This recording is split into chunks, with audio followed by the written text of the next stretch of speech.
Laredo, take us out. Take her out.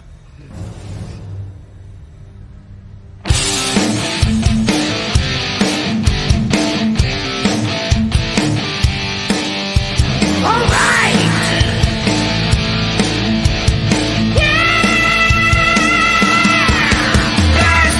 Take flight each and every Friday night. Join the fun and let's go off-world. Geek out with us live where the nerdiness will thrive. Buckle up and let's go off-world. Toys, comics, pop culture news, movies and so much more. Matthew, Jesse, Curtis, and Sean are your guides on this fun-filled tour. Take flight each and every Friday night. Join the fun and let's go off-world. Let's go off-world. Let's go off-world. Hey, hey, hey. Let's go off-world tonight.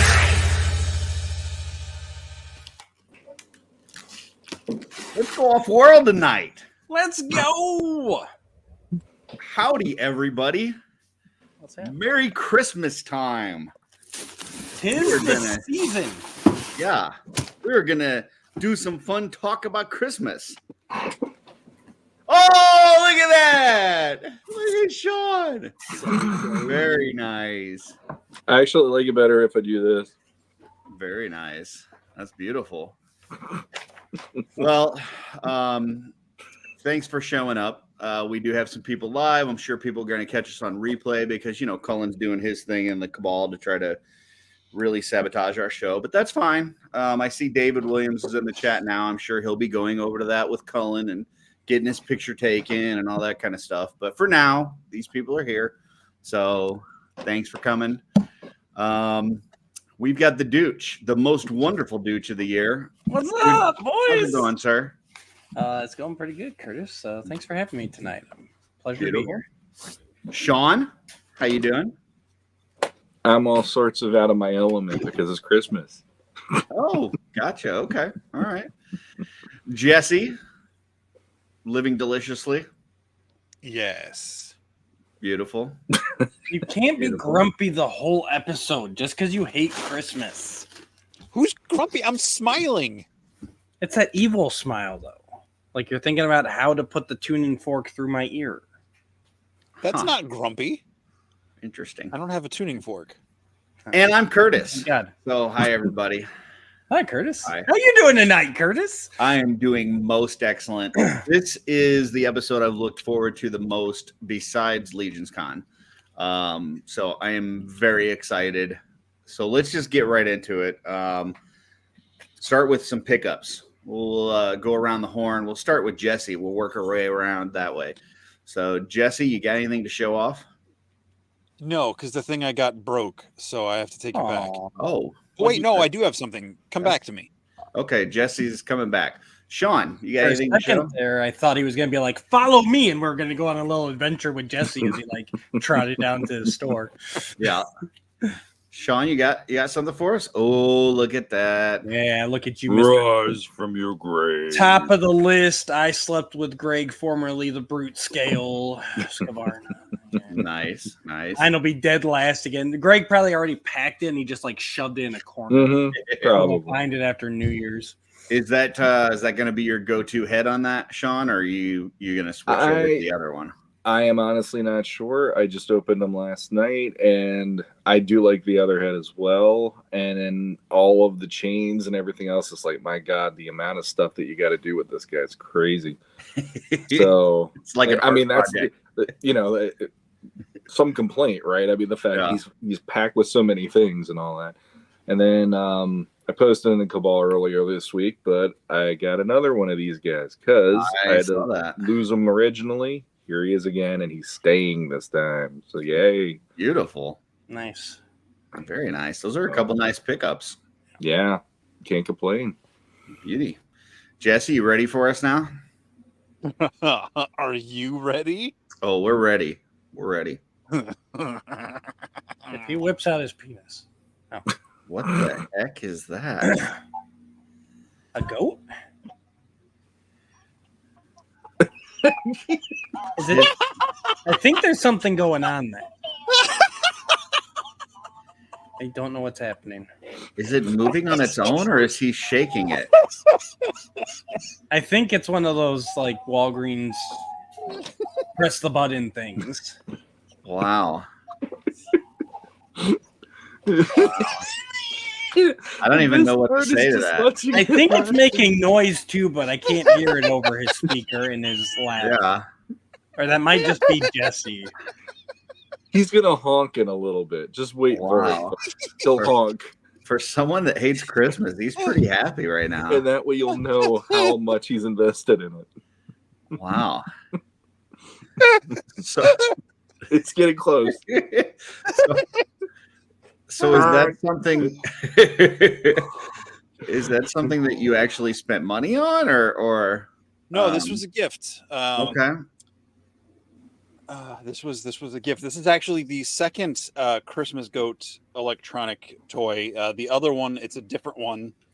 It passes out. This one screams. Yes, this is from amazing Mark Rivera and his family. Okay. And I think he asked me a couple weeks ago if I liked goats, and I was like, "Yeah, sure. Why?" He was like, "No reason." I was like, "Okay." And then this showed up at work yesterday. And when I hit the button, I almost passed out. I was laughing so hard at work. It was delightful. It's something. It's yeah. I'm don't glad that you enjoyed poo-poo on my Christmas. No. Okay. I am glad Right. that you were happy. That's yeah, good job. Dooch, what do you got there? I figured since I've been slacking on opening stuff up, I'm going to open up my retailer version of the Headless Horseman while we're talking here. So Okay. because this is a great time to do it, and I have not had a lot of free time lately. Yeah, I mean everybody loves hearing packaging opening live on a microphone. That's like everybody's favorite thing. But yeah, I didn't It's get like almost as good as rolling around in bags of chips. Yeah. Yeah. That's good too. I'm glad we're all on the same page here. Curtis, did you happen to get anything? Sure. I'll go to me since you're doing that. And I don't know why I didn't biggin anybody, but I opened my Zartan. I've had him for a while now, but now that I got the other Dreadnoks that came in, I opened him. Cool figure, love him.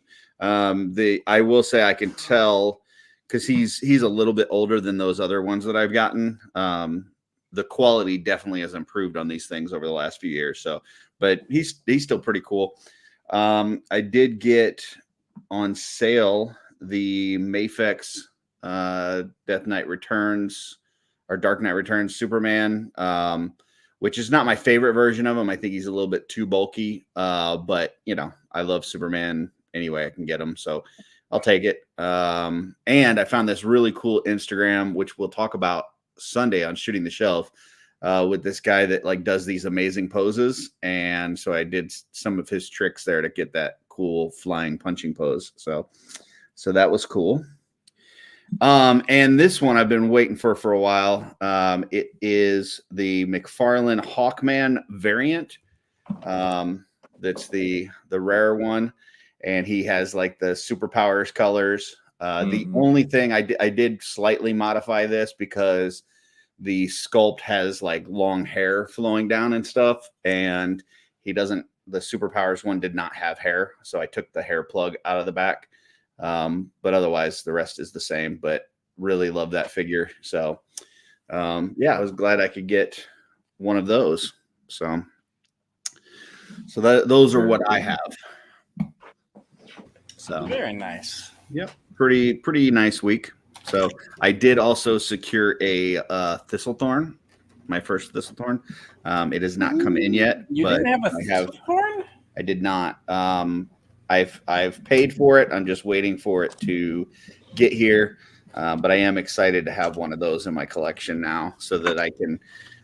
It'll be in my Xylona's flock right here, so that when I'm with Jesse, like he'll look past me and see that, and it'll make him smile, and yeah, he'll be happy.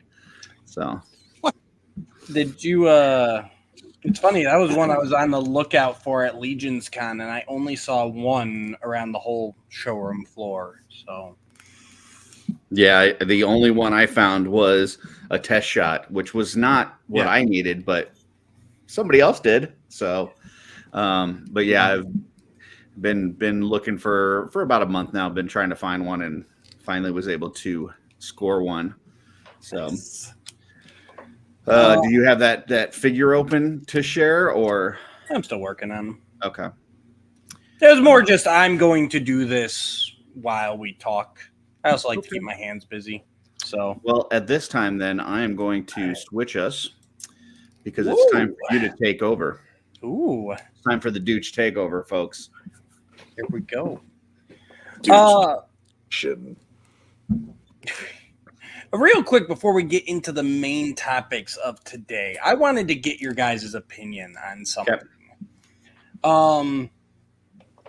So quick precursor, Jesse. I'm really interested in your thoughts on this, especially because you are, a former member of the comic industry. So are you guys familiar with Boom Studios? Mm-hmm. I know they're a comic publisher. Right now, they're doing the Power Rangers comics. They've got at least 2 ongoing titles that I know of. I don't follow them a lot. I've read some of the Power Rangers stuff. I know you guys aren't big into Power Rangers, but this goes beyond that. So just bear with me a second, Curtis. But so they recently. So they're not a Marvel or a DC, but I feel like they're a decent sized company. Jesse, am I wrong in that assumption? No, they're. I mean, I don't know how big, like stats wise, but like they put out some pretty popular stuff. Yeah.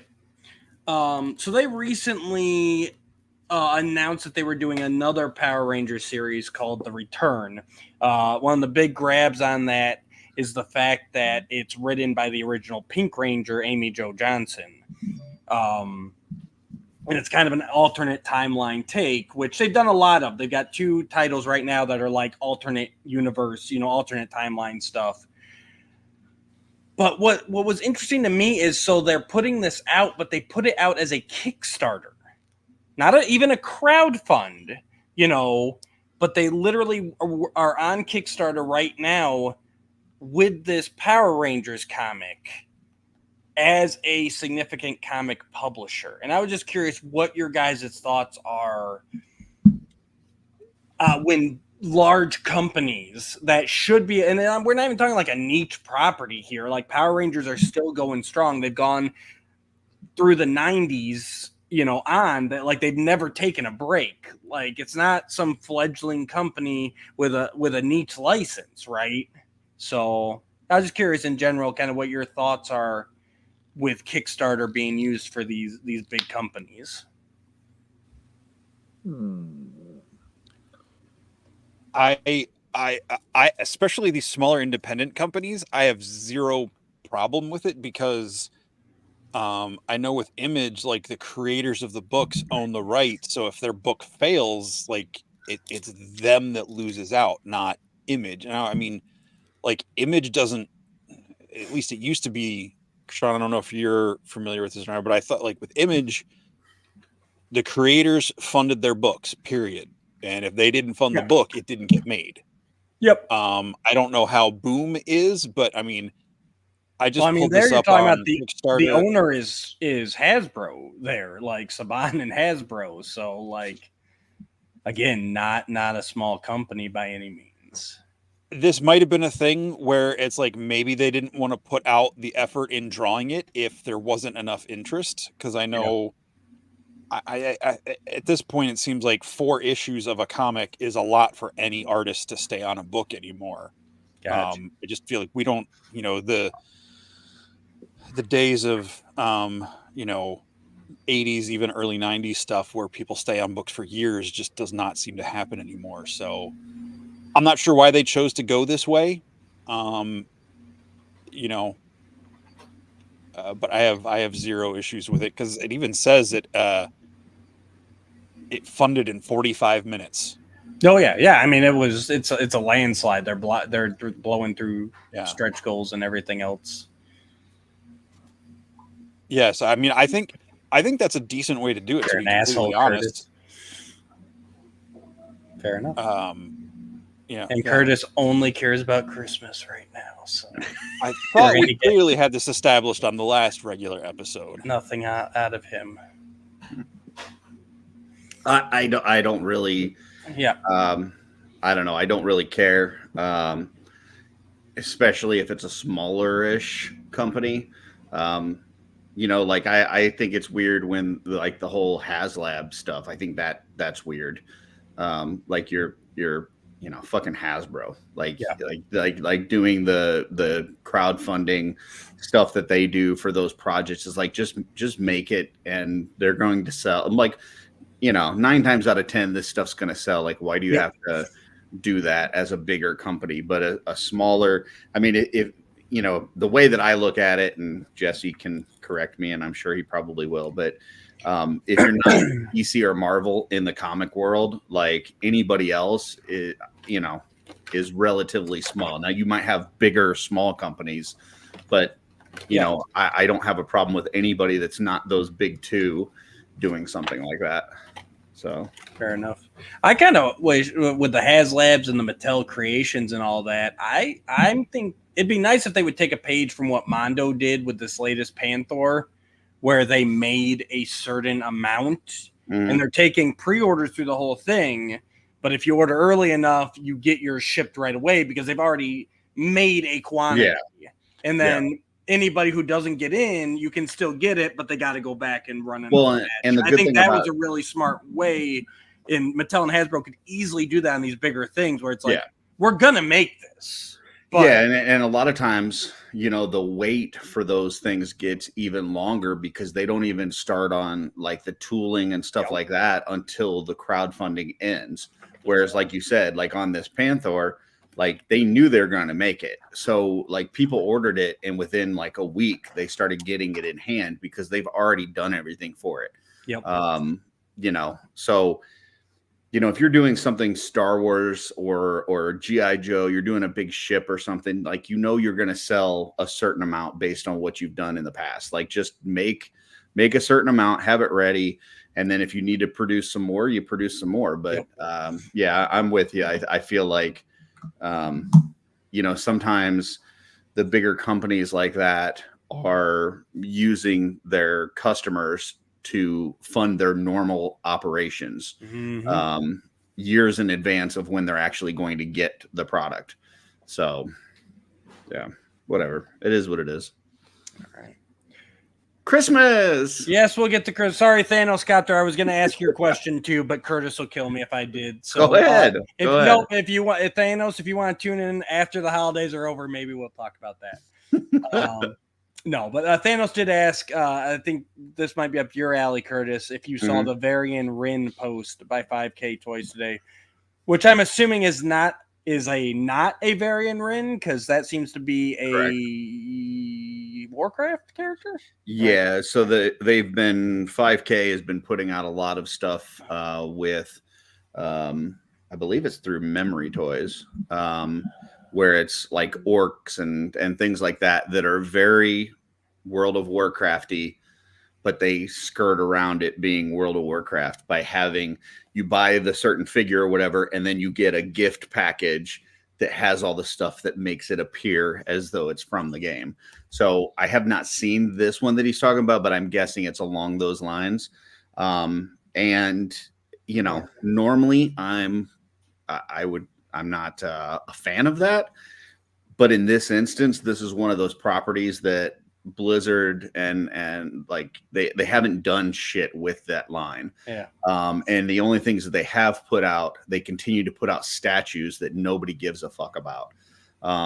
Including the most recent, like they just, set up a thing with McFarlane to make new statues of it. It's like, nobody cares about statues. Like, we want action figures. So the fact that they're not doing anything with that line, I don't really care if somebody else is skirting the rules to put it out because I'm going to buy it. So, yeah, I was trying to look it up, but it's hard because they're not gonna label it as. Yeah, if you go to 5K, like they've got a lot of shit on there where like they won't even show the head of the character that they're selling. Right. And the way that they name it, like unless you're very familiar with the property, you have no idea what they're even trying to sell. So it's yeah. So yeah, it's out there somewhere. Guys like Curtis that were big into that, I'm sure, are rejoicing. I mean, I was never a huge fan of humans anyway. So that's not one that's, I mean, I'll probably get it, but yeah, an orc or a tauren or, something like that would definitely appeal more to me, but nice.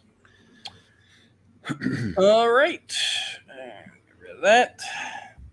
All right. So today's episode is obviously focused on Christmas movies.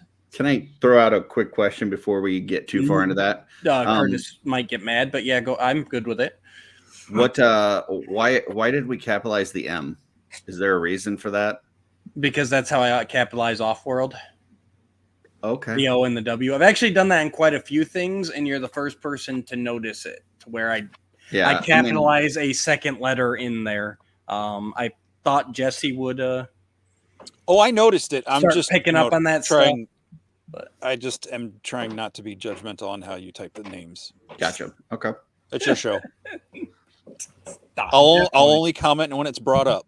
Definitely not. I thought maybe there was some hidden meaning behind the capital M or something. Yeah, because it's speaking of bringing it up, I do have to. Christmas. Okay.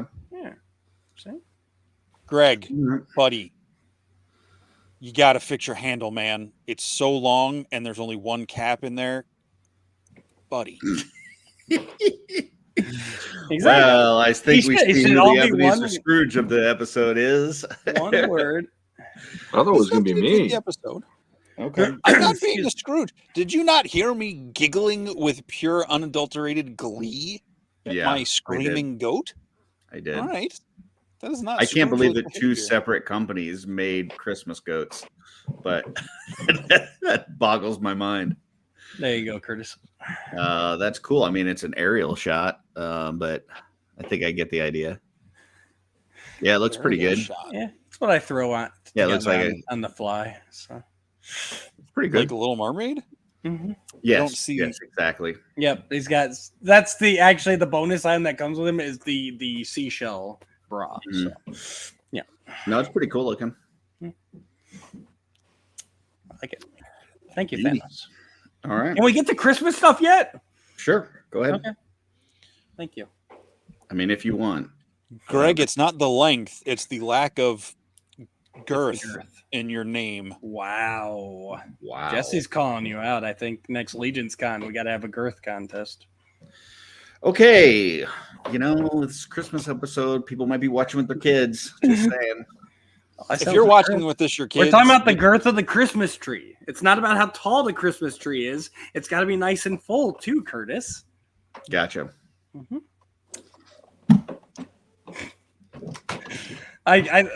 Anyone ever want to take a guess as to how long we can go without Sean saying a word? No. A long time. Just start talking about Clone Wars. He'll basically fall asleep.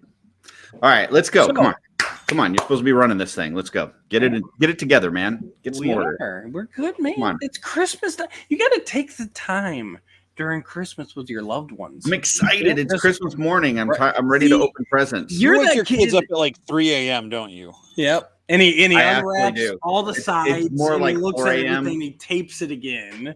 But I do wake up at like 4 a.m. and like get everybody up and like they're like, we just want to sleep a little. No, get up there. Open your presents. Yeah. See, I was always the one like take my time. I want to open it slowly, as make those presents last all day. No. Yes. All right, let's go. Christmas movies. Mm-hmm. So obviously it's an integral part of the season, right? I mean, there's a million of them out there. Hallmark has made an empire on them. So first off, let's go around here. We're going to start with Curtis because he can't wait to be second. Just tell us, when you're looking for a Christmas movie, what do you need? What does it need to be for you? It needs to, well, first be set in the season. So, around Christmas time, Christmas / Thanksgiving, like somewhere in that November, December time frame. It has to be heartwarming, has to have some sort of good message to it.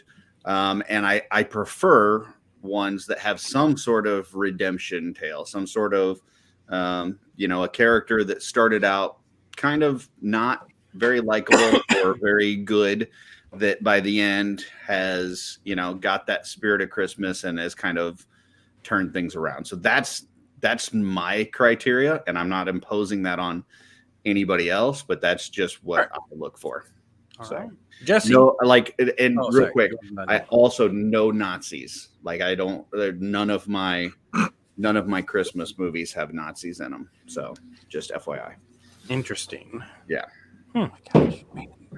Just gotta keep kicking that dead horse, man. Have you met Curtis? Mm-hmm. Jesse, you're up. What is a Christmas movie to you? A Christmas movie to me can be many things. Largely in what Curtis said, I agree with a lot of that. I'm not saying there can't be Nazis in my Christmas movie, but that is not a criteria to be in my Christmas movie.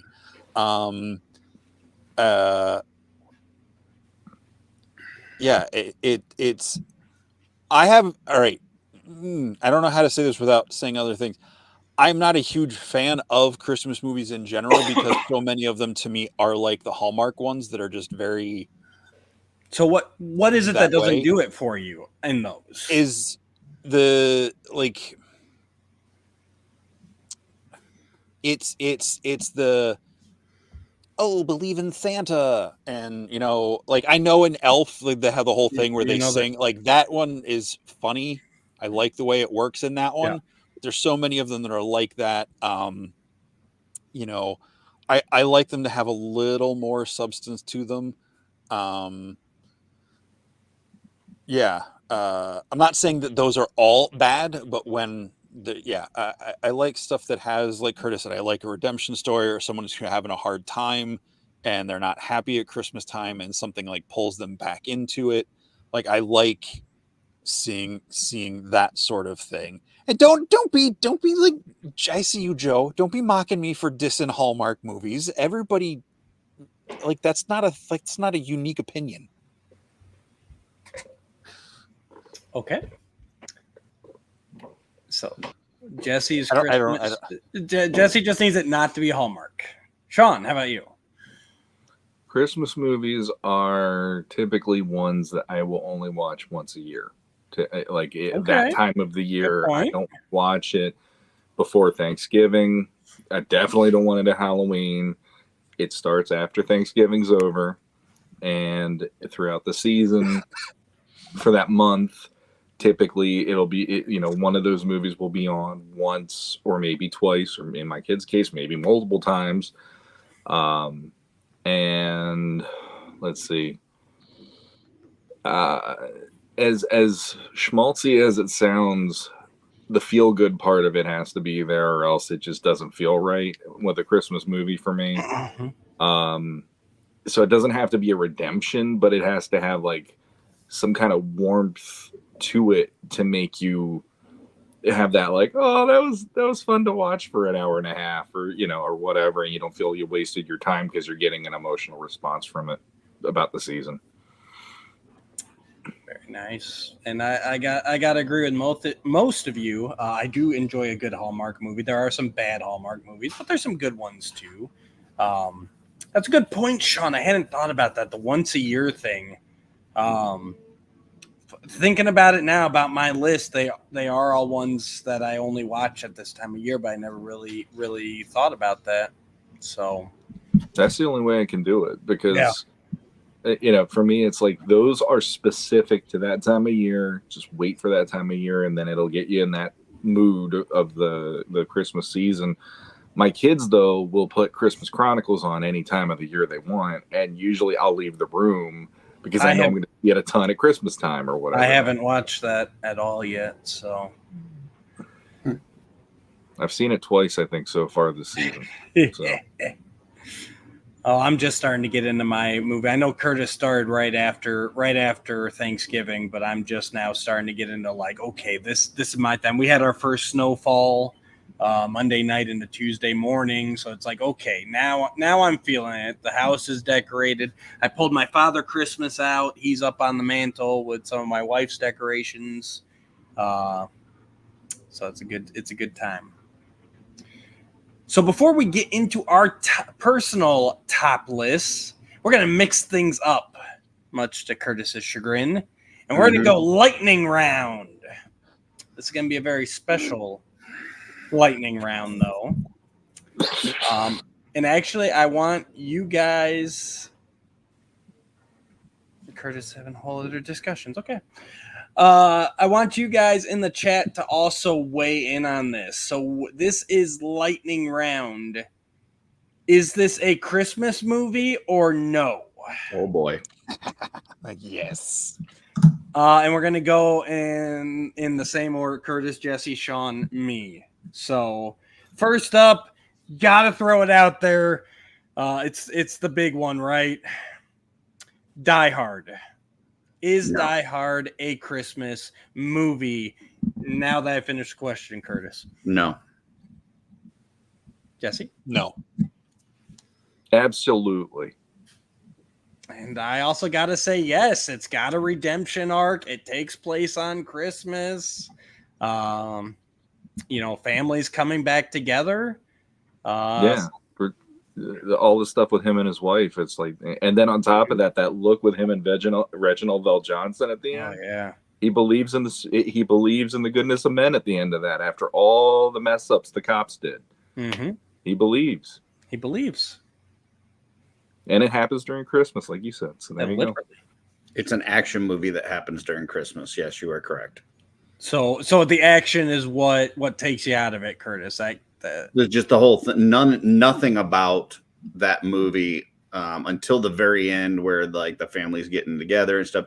But like nothing throughout the movie says anything about Christmas to me. Like as I'm watching that movie, at no point do I go, "Oh, this is nice Christmas, heartwarming." Like there's nothing in there that's that. It's so love it. Yeah. John delivers a lot of bullet gifts, just like Santa. I'm trying very hard to not be critical of folks that think it is a Christmas movie, but for me, it's a no. So we are split. The chat is an overwhelming yes. Yeah.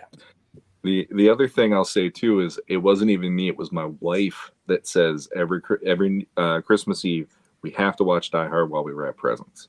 Nice. That's become our tradition over the last 8 years. And she's another believer that it is a Christmas movie. So I'll just say this. I would rather watch the Hallmark Christmas movies than watch Die Hard during. I'd rather watch Bruce Willis enter those movies and play Die Hard through those movies. That would be so cool. I'm not saying you can't watch Die Hard at Christmas time and enjoy it. It just in my opinion, when it goes on the shelf with my movies, it is not in the Christmas section. Thank you, sir. Fair enough. All right, next movie, Lightning. Trading Places. No, it's a New Year's movie. I mean, it occurs during Christmas as well, but like Sean was saying, there's a certain time of the year for these movies. I watch Trading Places on New Year's. So, Jesse? I've never seen it, so I can't weigh in. Okay. Sean? I would say that one's one that pretty much from Christmas to New Year's, I could still fit that in and it works perfect for me. I gotta say no. I know it spans that December time frame, but I don't. It doesn't make me feel that way. So, I do agree with December 25th, but from December 25th to New Year's, absolutely, I would watch it, and I do believe it has a lot of that criteria, but for me, I just can't watch it before Christmas. Yeah, I do agree with Curtis about the New Year's part of it specifically, though, because the ending of that is New Year's Eve. and all Right. that. So it's like, okay, you know, right there, perfect. There's not many New Year's Eve movies that I can think of. Correct. So that's a good one for that specific holiday. And it looks like majority says no in the chat as well on that one. It was more split, though. It wasn't overwhelming. Next up, we got Gremlins. I'm going to say no on that one. I mean, I know there's a Christmas gift. It's around Christmas, but I've never watched that and felt like that's a Christmas movie. So I'm going to say no. I'm riding the fence on this one. I know it does not feel like a Christmas movie to me, but I absolutely have no problems with people who count it as a Christmas movie. Same. Well, I mean, To yeah, I me, mean, we'll just put that out of the way. Like, if you feel these are Christmas movies, we are not detracting from that. We honor all opinions being valid. So, like, Except for me, Die Hard. no. Yeah. Gremlins goes on. Gremlins goes on like my like 80s shelf. So as a kid, that came out in the summer. It did. It And came for out in some June. reason, yeah, and Yep. for some reason, it never ever clicked with me that it was a Christmas movie until I was That's- older. Yeah, he literally gets the gremlin as a Christmas gift. Yeah. Like, that's Exactly. So yes, I would classify it as that. But when I think of Gremlins, I think either summer because of when it was released, Yep. or I think Halloween because of the monster part of it. Yeah. So it's like that one to me is like a mixed bag. You got, if you want to watch it whenever time of the year, you go with it, and it is what it is. Yeah, that's hard for me because I say no just because I like you, Sean, it doesn't feel Christmassy to me. But actually going through and looking at it critically, it like literally it hits all the checkpoints. Like it is a Christmas gift. It is during Christmas. They're fighting the things in the snow. Like, but yeah, it's too on the monster side for me to put as a Christmas movie. There's no redemption for me, so I'm out. Yeah. There Great. is that really weird speech that Phoebe Cates gives about her father playing Santa and getting stuck in the chimney and dying too, which was like, what the hell? The movie just stops in its tracks so she could tell this really morbid story. I love it. All right, we'll do I gotta say, I was a little nervous about the lightning round not being at the end of the show, but it works. Yeah, it needed. You did good, Dooch. It needed to be here. You guys want to do two more? I got two more. Sure, if you want a little extended lightning round. Sure. And for the chat on Gremlins, it looks like they're pretty confused. Eduardo said he's never seen Gremlins as a Christmas movie. Warlock asked if it happens during Christmas. Greg is affirmative. Yes, it is, and Mark seems to be is. So see, I think they that don't know what's if going your on. criteria is just that it happens on or around Christmas, and that's what makes it a Christmas movie. Like, I don't fault you for having that opinion, but that's just not good enough for me. That's not enough criteria. So all right. So with that, Edward Scissorhands. yes. Interesting. Yes. Never actually watched it. I would say no. More interesting. That's another one where I go Halloween every time I think about it. Even Least though I know there's interesting. winter parts in it and stuff, but yeah, I just go Halloween. And I'm with you again, Sean. That's just one where I get that it takes place at Christmas and there's snow, but it doesn't feel Christmassy to me. Curtis, I'm really curious on this one because I thought I had a handle on you, and you came out of left field for Edward here. Yeah, I just I don't know. That's one that it just the nosy neighbors that are kind of jerks, and towards the end, like they, like you see them kind of, I don't know, they realize that they were jerks, and just the whole thing with his father, I guess, that built them and everything. It just feels. It does feel Christmassy to me. Spoiler alert, I did not put it in my top 5, but I was really considering it. So wow. Interesting.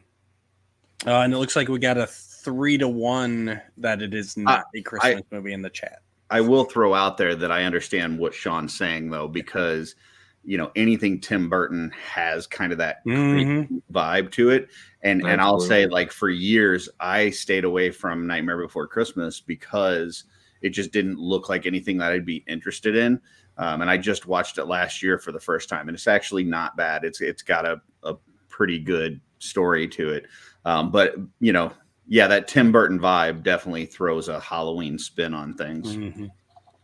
I would say that Nightmare Before Christmas, as much as I want to argue it is a Christmas movie, is the perfect November movie.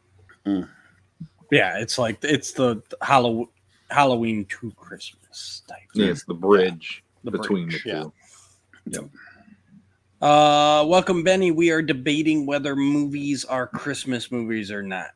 And for our last one, one more thing on the Edward Scissorhands, like, he is such a just kind, good-hearted soul. Yeah. Like just and I think that's the endearing part of that makes me feel Christmassy. But see, I just linked that with like the Frankenstein's monster type of thing, like Sean's. It's more about the creator and the creation, and so same thing. Like, that puts me back a couple months in the October phase. So gotcha. Last up, we're gonna go with another action movie. Getaway. Lethal Weapon. I thought about this one actually. Yeah. Ooh, he's struggling. I'm trying to remember. You're talking about the first one, right? The first one where Riggs is still the loose cannon. He's ready to commit suicide. It's December, Christmas time. They're going up against shit. He's ready to end it all. Yeah. He meets the Murtaugh's family, and there's that whole battle, like, in their house, and there's like Christmas presents and all that. Yep. Mm-hmm. At the end, Riggs finds a new lease on life. So it's got arguments either way. It's another one of those that I'm torn on this one, but I'm going to lean yes. Okay. Yeah. As hard a no as Die Hard. Fair enough. I love get it. I love both the movies, but I don't consider either one of those to be Christmas for the same reasons. So I'm throwing my criteria kind of out the window on that one, but I'm going to say yes because of the redemption arc with Riggs in that one. And then you do hear Christmas carols in it. Mm-hmm. There is the Christmas tree at Murtaugh's house and all that stuff. There is the Christmas dinner at the end, if I remember right, where he invites them in, and her cooking's horrible and all that stuff and this and that. But yeah, it has enough bookending it to go like I'm good with it being a Christmas movie. And I gotta go no. I definitely, and this is a hard one. That's why I left it for last. But at the end of the day, it doesn't give me that warm and fuzzy. It's still a little too actiony. The action takes place first for me. It's not one that you said it and I was immediately like, yes, Christmas. Like, right. You know what I'm saying? Like, it wouldn't be one that I would put towards the top of the list, not in terms of being good, but just in terms of the Christmas factor. Mm-hmm. Like, I wouldn't put it towards the top, but I would have to slightly give it to the edge and say yes. But I could see it an argument either way, really, on that one. The chat's the same way. Eduardo says no, yes, no. So takes place in Christmas. Even Wholesome Warlock says he's getting too old for this shit. Happens during Christmas, but no. So looks like the chat's on the no side for Lethal Weapon. So now that we have decided what a Christmas movie is, which of the popular debatable ones are and aren't, or we're split down the middle of, it's time to go to our personal top 5 Christmas movies. Woohoo! So I believe the order I had set up is Sean, Jesse, Curtis, me. I think that's the order this is going to go in if I remember the slides correctly. Okay, got it. All right. If that's correct. Here we go. So first up, we have Sean with Spirited. 2022's Spirited. Yeah, for me, this was a surprise. This was one that I was like, okay, let's see what happens and let's watch this last year. And I really like how it feels more modern than most Christmas movies that are traditional Christmas movies for me. And there is the redemption arc and all that stuff. And I don't know. I dug the musical quality of it as well. The guys that did Greatest Showman did the music for this movie, did the songs. So they're a little more interesting to me than the typical run-of-the-mill songs that you might hear in some of these. And like the Jacob Marley parts, ironically, are really cool. I really like those moments in the movies. There's like the whole part where Marley comes to meet Ryan Reynolds, and it's kind of like spooky until Ryan Reynolds diffuses the whole situation. But I do like that, and I love the good afternoon bit in like Victorian England and all that bit that they do, because I love that ends up being like a horrible thing to say to somebody, and then it just becomes this big thing. And I don't know, I get a kick out of it personally.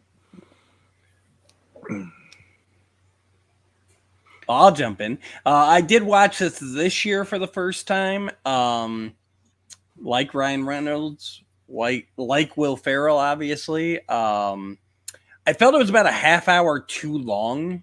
I think if they'd taken another editing pass at it, there was a lot of good stuff, and I liked the story overall, but it definitely dragged on.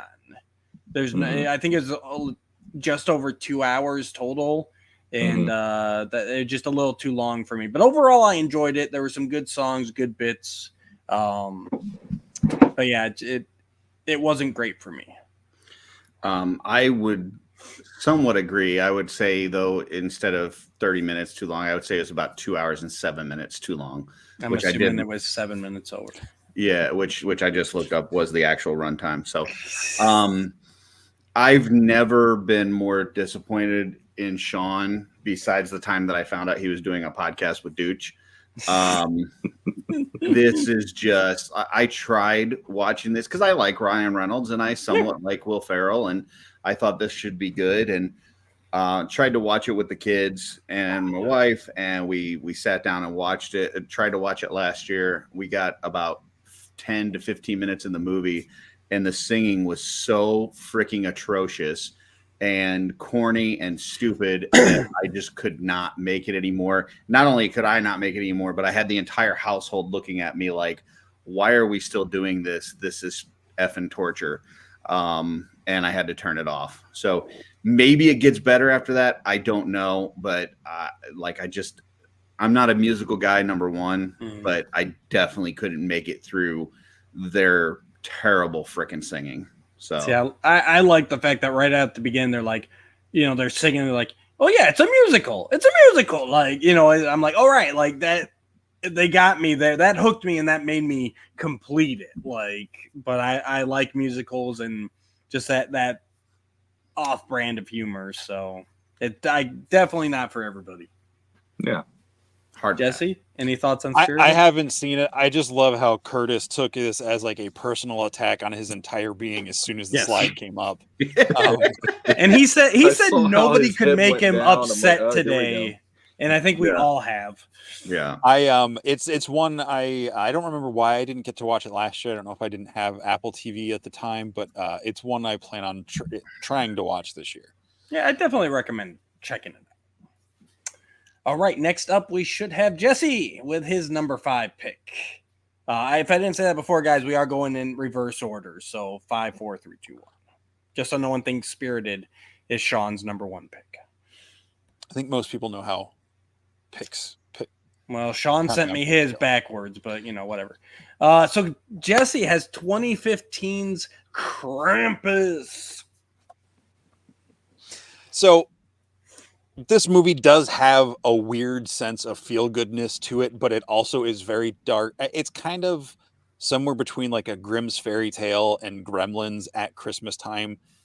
It is a weird one, and the reason I put it on my list is because it actually helped me reappreciate the Christmas season when I saw this in 2015. I'd been working retail for a while, and granted, neither of the places I worked were really that, you know, it wasn't Walmart, it wasn't like in the mall, it wasn't that kind of thing. Yes, Joe, this is 1,000,000% a Christmas movie. It is literally about a kid who tears up his Christmas list, and basically, you know, it's like kind of like Home Alone, where, you know, he wishes his family to disappear. He's angry because his family is not feeling the spirit of Christmas. And but yeah, it's kind of it's funny in play. Like I said, it does definitely ends on a down note, and you know, but it helped restore my faith in the Christmas season as a whole. So I absolutely enjoy this movie. I've never seen this movie, so I can't comment here. I watched this last year on recommendation from Jesse, and I like it. I'm a fan. I think it's a good movie. It does have a good story to it.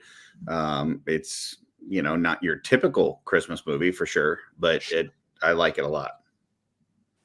The beginning, that's the one that has the beginning where like they're like really shitty in the stores and stuff, right?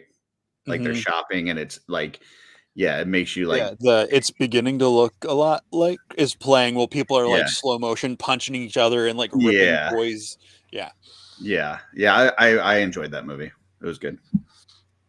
It's one I think that commits to the concept of just because you realize what your mistakes are, you don't always get to turn things around.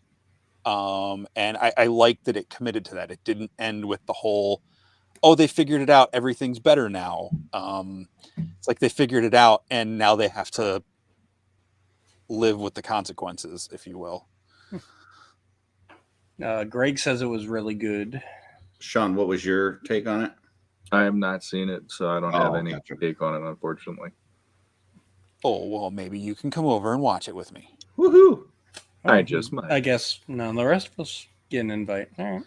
Sure. Okay. Because, you know, let's take logical steps here, Dooch. Come on. Sorry, chat. None of you are allowed at Jesse's house to watch Krampus. If any of you are in the central Pennsylvania in the next 2 weeks and want to come over and watch this at a time I can host, come over. I would love to have people come over and watch this movie with me. Sound kind of sarcastic there. It's Christmas time, Jesse. No, that's not sarcasm. Okay. Next up, we got Curtis with his number 5 pick. Unless we want to make him wait a little bit longer. No, do it. Curtis do it? No, do it now? Do it. Stop tormenting him. 1994's Trapped in Paradise. Speaking of Pennsylvania, this actually takes place in Pennsylvania. This was a late edition for me. Our buddy Mal from the Eurolegions podcast reminded me of this one that I hadn't seen for many years. I'd forgotten about it. And it's basically this like criminal family that John Lovitz plays like this compulsive liar. He can't tell the truth. Dana Carvey plays this like kleptomaniac that he's got to steal everything that he sees. And then their brother Nick Cage is trying to turn things around and not be a criminal anymore. And they end up in this small town in Pennsylvania, and they rob a bank there, and while they're trying to get away, they crash their car and end up getting taken in by the family who runs the bank. So, and they don't realize that it's them. And throughout it does have a very redemption tale vibe to it. They end up giving the money back, and kind of turning things around. So, really good movie. I enjoyed it. A lot of laughs. So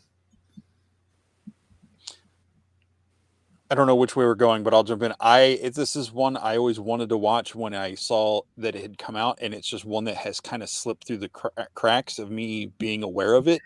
So hopefully, like a suggestion I got from Curtis last year, I will watch this Christmas season and enjoy a new movie.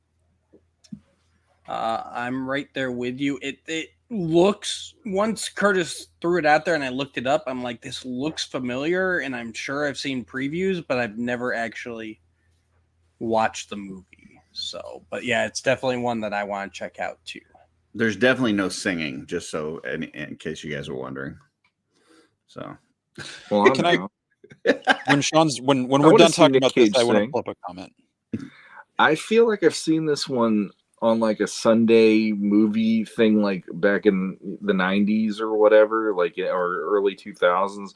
I remember this, and I remember that it was like based in PA. I don't know if it was filmed here, but I know that the movie was written to be in PA at least. But I don't remember much of it at this point. It's probably been more than 20 years since I probably have seen that. So I know at one point of the movie they're in a restaurant, and like there's a group of people there, and they're eating Scrapple, and that's the only people that I've ever heard talk about Scrapple live in Pennsylvania. So makes sense. yeah. What's a grit? Scrapple How do you make a is grit? significantly worse than a potato. All right then.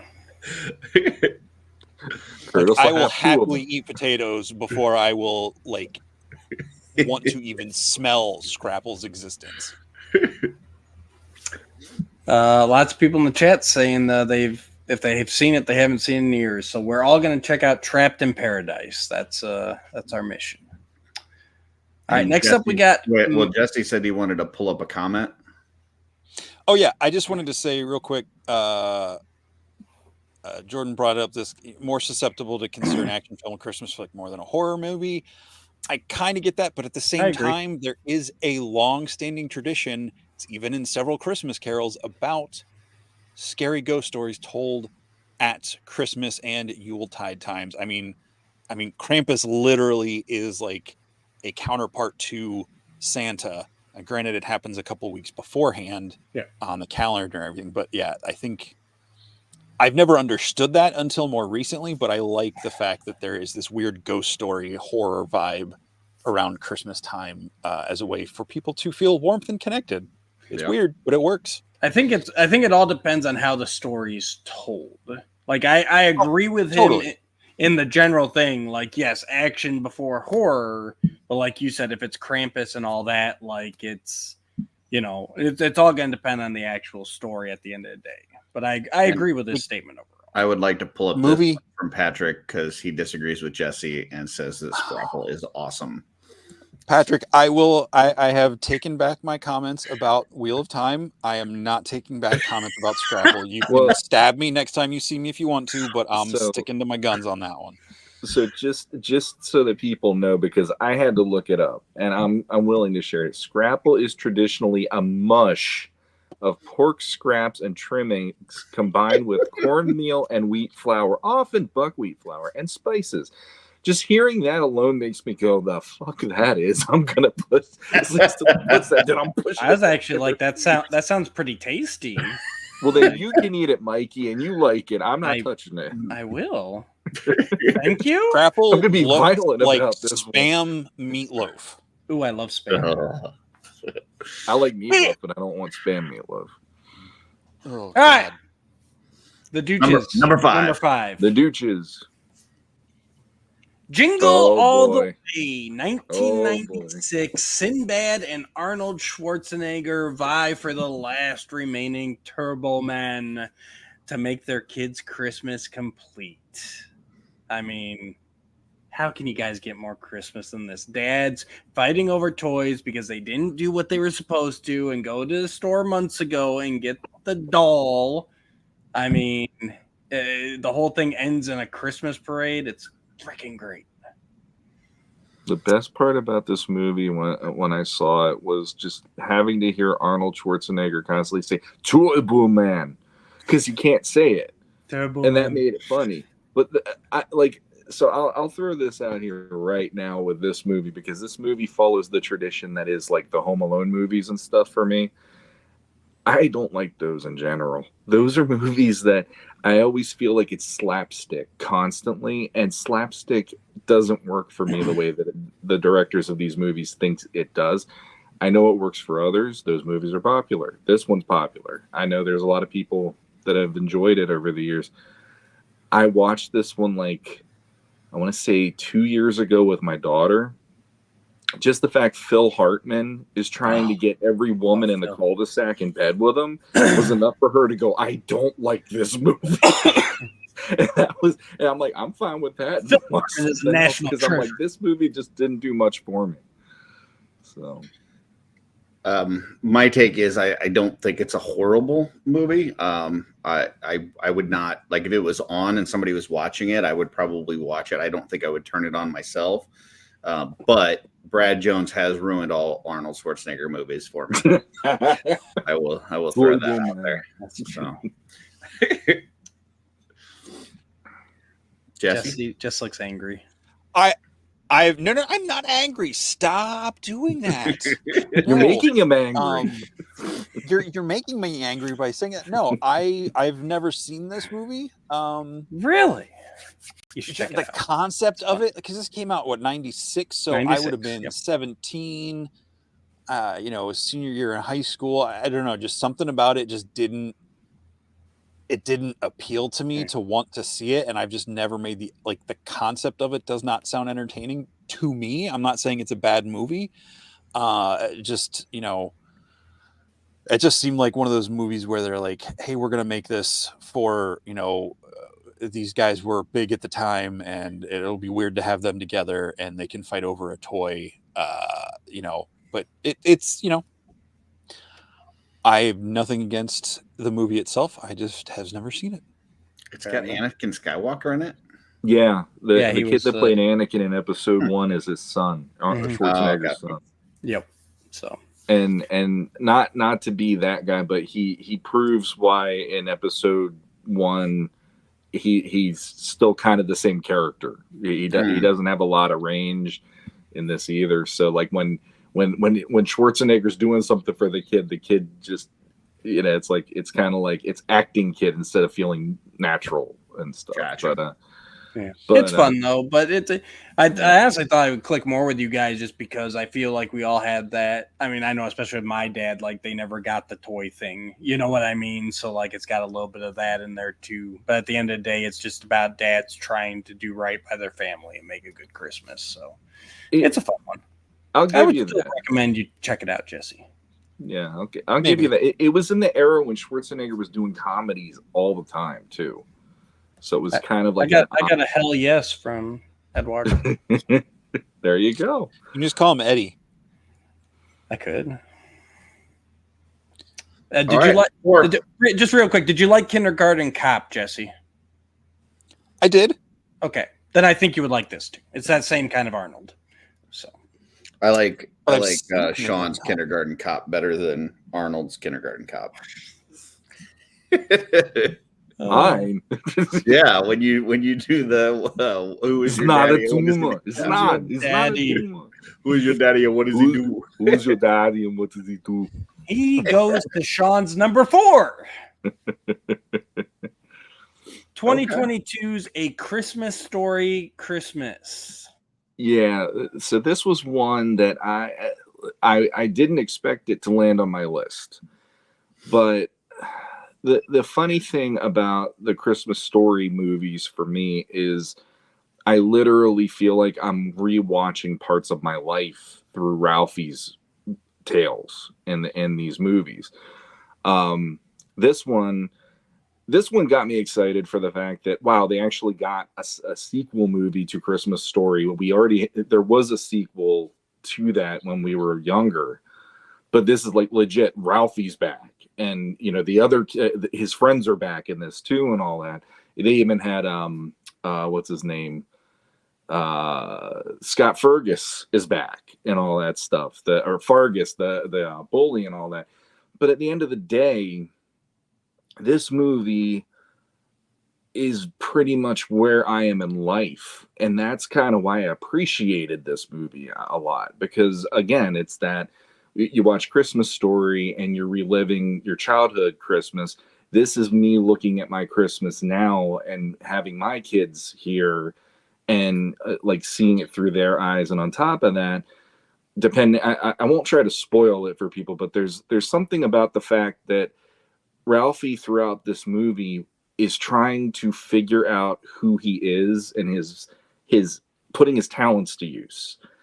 And when that moment happens in the movie, it hits me like a ton of bricks every time I see it. And that's kind of what the Christmas movie thing is for me in that way, because I have emotional moments when I watch certain movies, depending on what they're about and what emotions those stir up in me.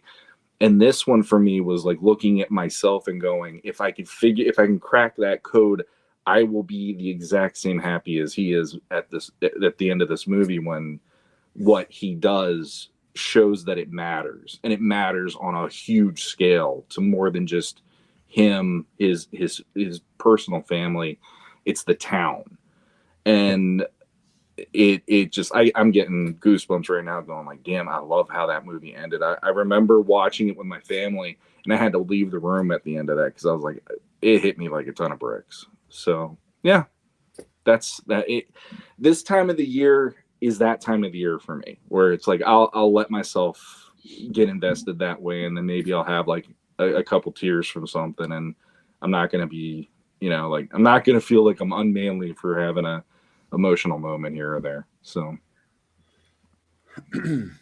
I'll jump in. I watched this last year, and I really enjoyed it a lot more than I thought I would.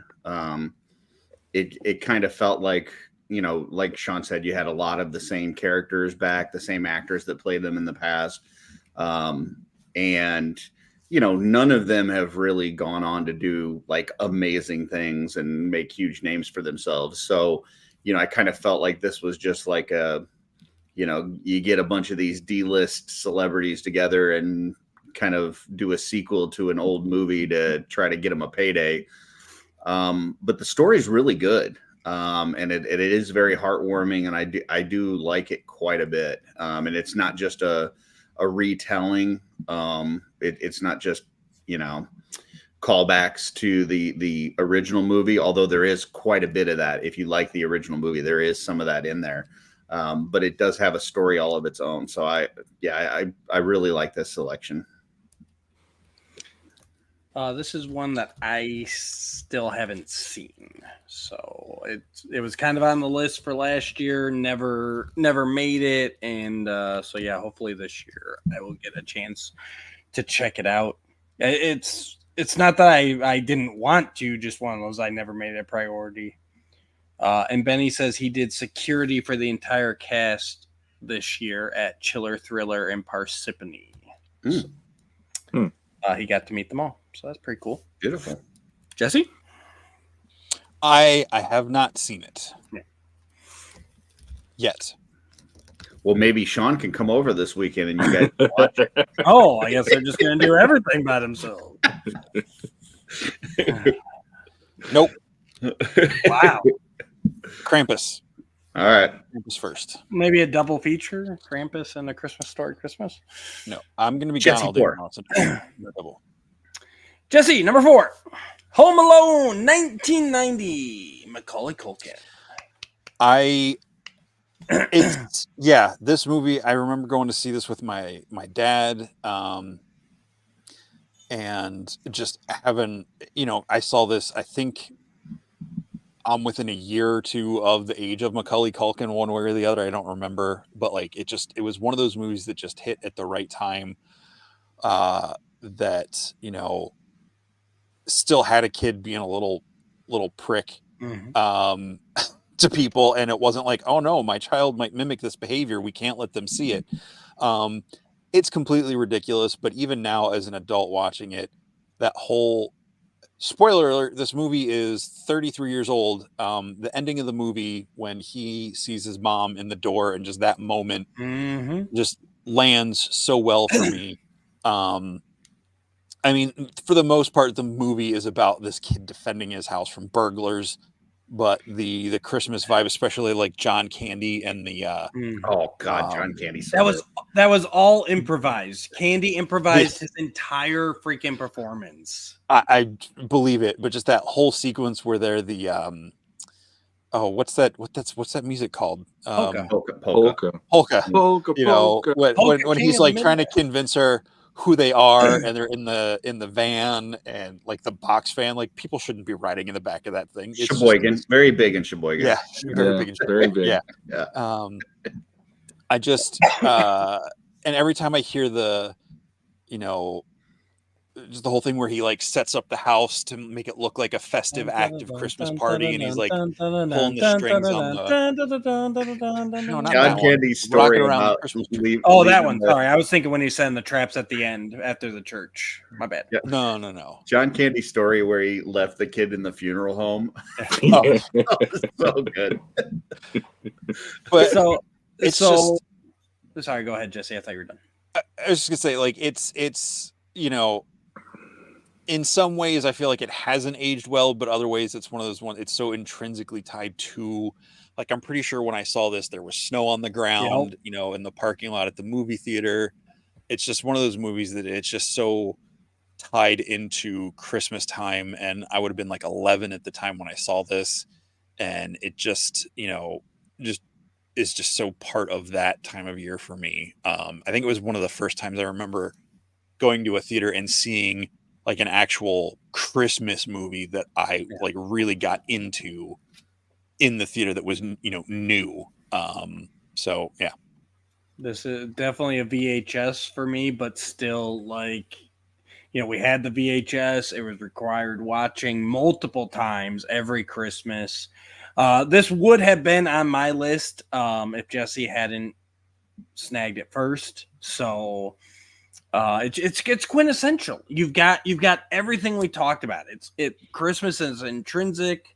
It's at Christmas time. It's family. It's redemption. You got the thing with the neighbor and everything else. Like, I know people go like, oh, it's Macaulay being,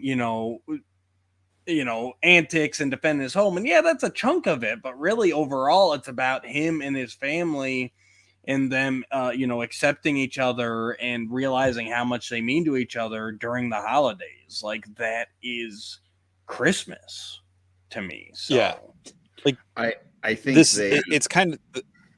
Go ahead. I was going to say, this is kind of like the antithesis, or Krampus is the antithesis to this, is why this is higher on the list, where that one, they figure it out too late and they can't do anything about it. This one, they're able to figure it out and set things right. I don't really care much for the sequels, but I love this first one. Yeah. I mean, I get what Sean was saying earlier about the traps and all that kind of stuff like that. As a kid, I thought that stuff was all funny. But that doesn't do it anything for me anymore. But the movie itself, I love. Like, I love the, like, just some of the lines in it. Like, why'd you take your shoes off? Why you dressed like a chicken? Like, just some of that shit just kills me.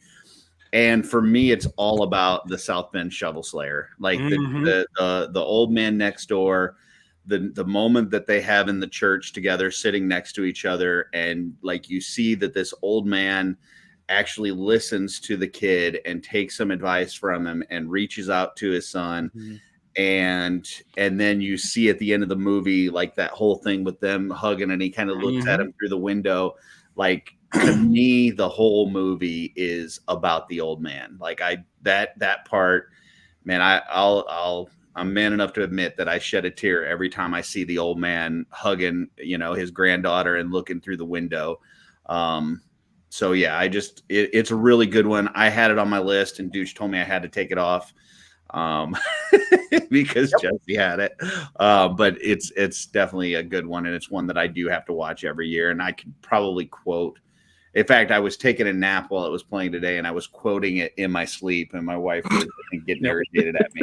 So, was your girlfriend? Whoa, yeah. Now that was actually one of the writers or something like that. One of the crew members' son posed for that picture of the girlfriend, like with a wig on. So that's even funnier. Curtis took the piss out of everything I was about to say about this movie, other than what I already said. No, like, I'm right there with you. Like, the best moments of this movie are the quieter moments in this movie for me. I mean, like the whole part with him being at home and just, watching the movies he's not supposed to watch and eating all the ice. What kid wouldn't want to do that stuff? When you get into the robbery aspect, that's when it's like it's a spectacle, and you're like, as a kid, you're thinking, how cool would it be to do this? And as an adult, I'm looking at that going, I'd need a fucking nap halfway through even organizing half of this crap. And how the hell did he come up with it in the span of what, an hour or two? This is insane. Kids got energy, man. They get. Oh, I know. I mean, the only way that this movie would have made it on my list and it would have made me like stand up and cheer and go crazy is if the shoveler from next door came over and beat the living shit out of his uncle, because his uncle is a piece of shit. Yeah, look at you. His uncle is one of the characters. It's like there's that thing about if you watch Willy Wonka and the Chocolate Factory, Grandpa Joe's the villain. Yep. And I sort of agree with that now that I'm older and I'm seeing what the deal is. And it's like his uncle's the same damn way. And I want to see that guy get his comeuppance, because anybody who looks at a little kid that's like 11 years old and calls him a jerk to his face deserves to get kicked in the face. Yeah, and he's stealing the salt and pepper shakers on the airplane. Yeah, and I love it. It was the 90s, guys. It was a different time. Just recently. Put them in your purse. Put them in your purse. Yeah. It was last weekend. My kids put on the second one. So I was watching that with them. New York. And I love that in the second one, Kevin finally just looks at me, okay, Uncle Cheapskate, and walks out of the room. I'm like, thank you. At least somebody gave that guy something. That's a come-up. I will say that they also did a really good job of explaining the setup, because like the idea of leaving one of your kids at home while you go somewhere is like ridiculous. Yep. Mm-hmm. But when you watch how it occurred and you see like them cleaning up the spill on the table and they accidentally throw his passport away, and so like now that's one less passport. So it's not like at the airport they're going to go, oh, well, you don't have enough people here or whatever. And then the neighbor kid comes over and he's being annoying, and and he's in the van as they're counting the heads, and then the girl that counted is in a separate van from what the kid would have been in. And so it's like every way you look at it, like they should have caught this. It's like, no, it was actually like a perfect storm of circumstances that they wrote in there to explain this really ridiculous situation. So, the whole thing with, the cousin, I don't want to sleep with Fuller. He wets the bed. Like, right. Otherwise there would have been another kid up there. Yeah. It was a really good setup. Yep. Mm-hmm. Yeah. No, I agree. And then the phone line's getting knocked down. So, they can't just call home. So, it drives me insane every time I watch it. But when blanking on the actor, the guy that plays the cop at the station, he's eating a donut and like the crumb of donut falls on the phone while he's talking. I scream inside. I love how they just kind of keep passing her back and forth. Yeah. Like, all right, ma'am, we'll send somebody up, It was the 90s. Yeah. It's a great one. Good pick, Jesse. All right, let's see what Curtis thinks is going to top this with his number 4. 2003. Why didn't mine have like the light box around it? Because you're on the blue slide. Oh, nice. This is one of those where it's not my favorite. I do like it, but my family loves this one. And as much of a Christmas fan as I am, if I can get them to watch a movie with me, then it's got to make my list, because, I enjoy that experience of just watching it with your family. So, but it's funny. It's got good parts. I love that his father has kind of this, I wouldn't say redemption, but he does soften his heart quite a bit throughout the movie, which is good. It's a fun movie. It's not my favorite, but it's good enough, and my family loves it, so it had to make the list. I agree. It's definitely required watching here. This is my wife's favorite Christmas movie. Obviously, in making my list, we discussed it a lot, and this has been for years, so it's required viewing, and I enjoy it every time. It ticks all the boxes. Will Ferrell's great in it. Bob Newhart is amazing as Papa Elf. Blanking on his name, but as Santa is an amazing choice. Oh, Ed Asner. Ed Asner, thank you. I can never remember his name. J. Jonah Jameson. But Yeah, great movie. I love the manager at the store. Like, Mhm. like he just kills me. Like, you know, when like everything's all decorated and stuff, and he's getting all nervous that somebody's out for his job, and like I've worked in retail, and that's exactly how somebody would behave. So, 100%. I don't know where we're going. good? I'll jump in on this one. We just jump in. Come on, man.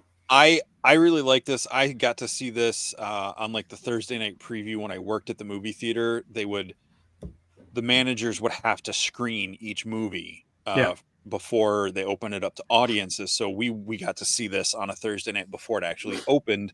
So it was just a handful of us in there, coworkers, and it just like we just had so much fun watching this and laughing. The whole premise of it is so completely ridiculous about this grown ass, like 8 foot tall man being an elf. And I know he's not really 8 feet tall, but it's the purity and innocence that Buddy has throughout the movie. And just, it never quite gets fully shattered. He's able to bounce back and everything. And the fact that it's a, Jon Favreau movie, like it's a good story. Like there's the right amount of heart, as ridiculous as the plot is and the concept is. It's like one of those. I mean, it's kind of like in the movie how he walks out of one of those old Rankin and Bass, stop motion movies, like into real life, and just all the little, like, I love when he's leaving and they're like, "Bye, buddy. Hope you find your dad." Just like all this, just goofy little stuff. But then there's, like you were saying, like the wholesome moments with there's a bit of a redemption with the dad, like I'm sorry, the whole scene. He's like, "Oh, somebody's an angry elf." It's just call me elf one more time. And he goes to hug the raccoon. It's just the simple joys he has running around the city, like picking the gum off the bottom of the railing of the subway and everything. And the thing at the beginning, or when his dad thinks that, like, when he shows up and he thinks it's like some sort of like singing telegram or something, and then he has to make up a song on the spot. I love you. I love you. I love you. It's Francisco. Yeah, that's fun to say. Oh, I love it. Yeah. So for me, this is one that I avoided like the plague until I ended up moving in with my wife. And then it became, we are watching this. It's Christmas. It's one of my favorites. You're watching it with me. And I laughed to the point of tears through a lot of this movie. And I was very surprised. Number one, I should have believed in Favreau. So that was really stupid on my part for having that. But it looked like the slapstick stuff that I was saying I'm not a fan of. But instead, no, it's got a lot more to it. And it's not slapsticky the way that annoys me. Because like one of my favorite, I was just talking to my wife about this before we started the show earlier. One of my favorite moments of a Christmas movie ever is when they bring the Christmas tree into the apartment and then he wants to put the star on the top. And so the next thing you see is him running across the room and he just tackles the tree and it falls over. And every time I see that, I'm like in tears laughing, even though I know what is going to happen every time now. I gotta imagine that was improv too. Like that. Oh my God. I can't imagine somebody wrote that in there. Like he probably just did that on the set. It is so freaking funny. And I mean, and another one of my favorite moments still is like they do a rendition of "Baby It's Cold Outside" where he's in the bathroom, and then what's her name, Zoe. Yeah, Deschanel is she's taking a shower and she's singing and he comes in with her like singing with her, and then the minute she realizes he's in there with her, she looks out, then he goes like this and he runs screaming into a wall, and every time that happens I laugh too. But yeah, it's like one of those movies where it only works at Christmas. The premise and everything about it is, it's like Christmas has that. You can put this into practice. It is magical. It can be funny. It can be heartwarming. And it works. It really does. I think what we've learned from this discussion is that wives all love Elf. Yes. So that's Mhm. it.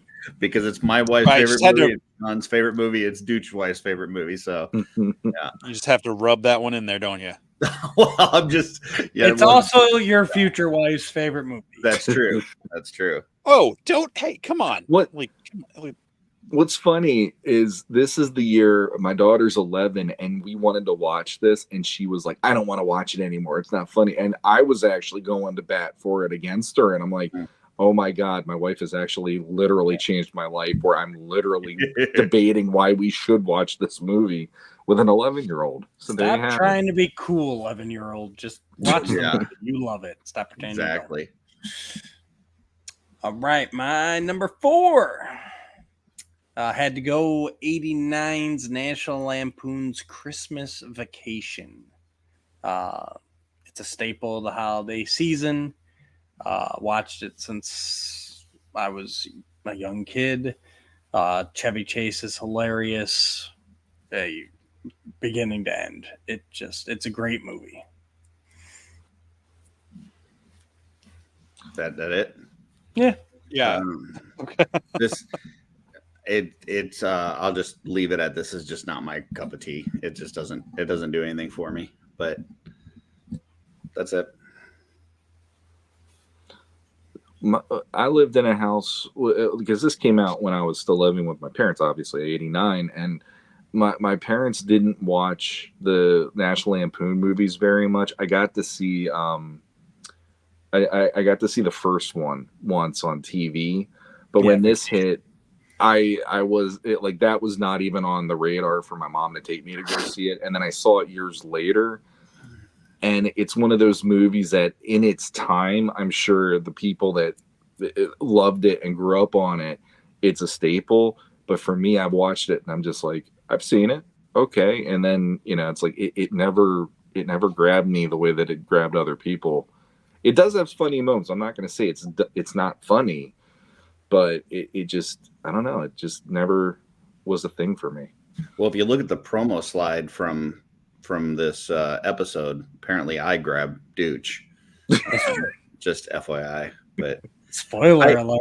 Yeah, I would just say one more thing on this, like it, and this is just kind of it's one of those we've talked about, like what you see when you grow up or whatever. Like, the only National Lampoon movie I saw growing up was the European Vacation, and I thought it was hilarious, and I didn't see the other ones. So then when I saw the original Vacation, I was like, I don't like this as much. And then I saw the Christmas one and I didn't like that as much. So it was like, I don't know, maybe if I had seen these when I was younger, it would have been different. But I just kind of felt like they were not as good as the European one that I liked so much. So I don't know. European one where they get chased out of the town makes me laugh my ass off to this day, though. I love that. And Stonehenge.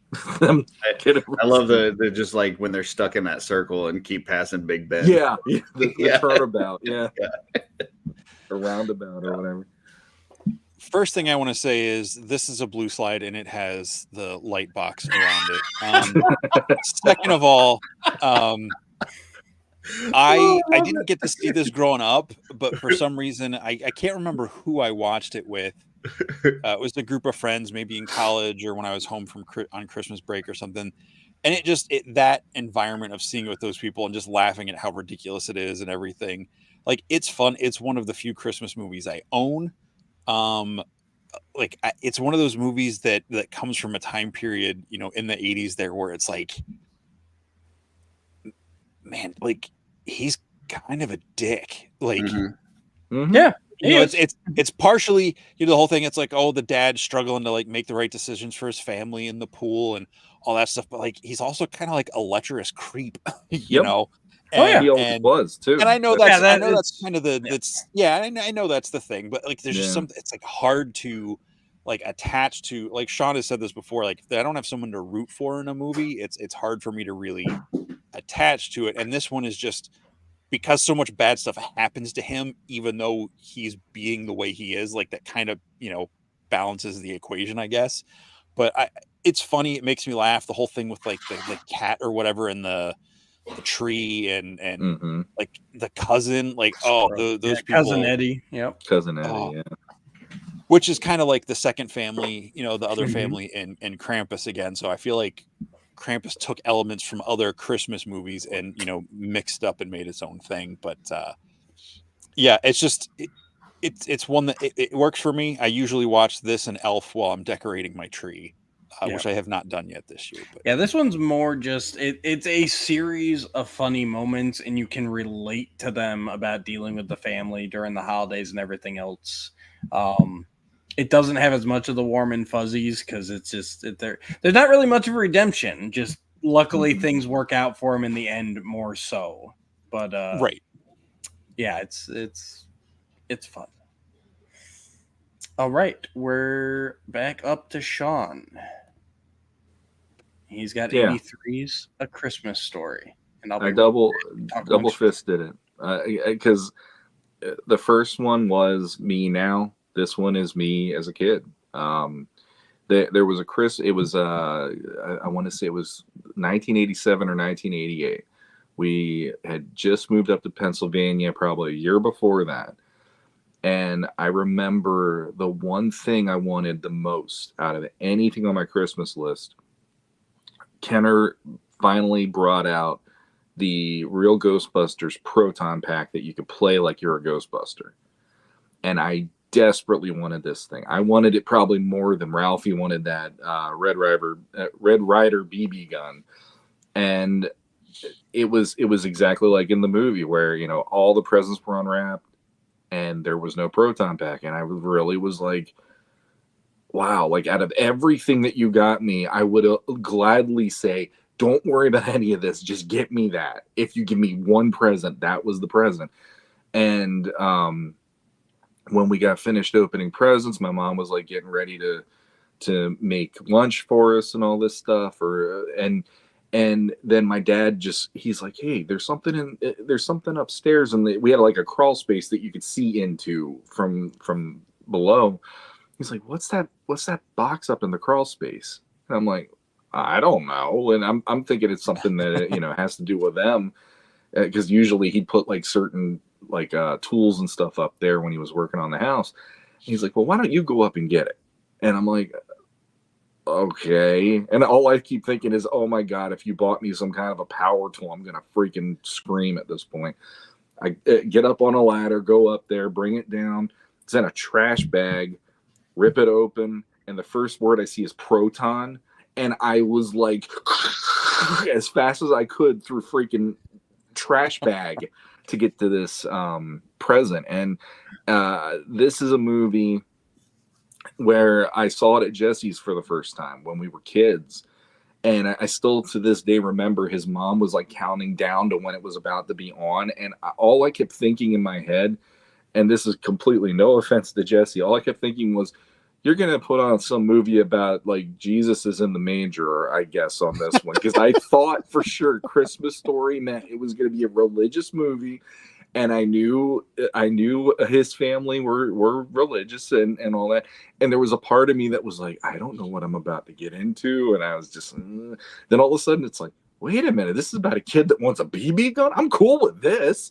And like all the moments that Flick getting his tongue stuck on the pole because he double dog dares him and triple dog dares him and all that stuff. And you're going to shoot your eye out and the way that the parents are about it, and the whole moment with like Ralphie beating up the bully and the mom actually like, you know, subverts the dad and how he is about the kids, because I love that Ralphie, daddy's gonna kill Ralphie and all that stuff. And I to this day when I watch that movie, it's like my dad's still in the building, because my dad, Jesse probably still remembers my dad. My dad was this dad. My dad was like, if Darren McGavin were alive and I was important enough to have a story made of my life, I would say Darren McGavin has to play my father. Either him or Alan Arkin. Either or would be my father. And just watching him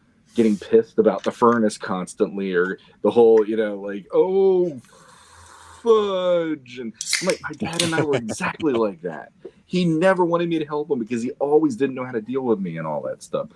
And then at the end of the day, it's the dad that ends up making Christmas special. And my dad did that to me on many occasions. So it's got that vibe for me. It's like every time I watch this one, I feel like I'm getting to see my dad one more time. So, yeah, I love it.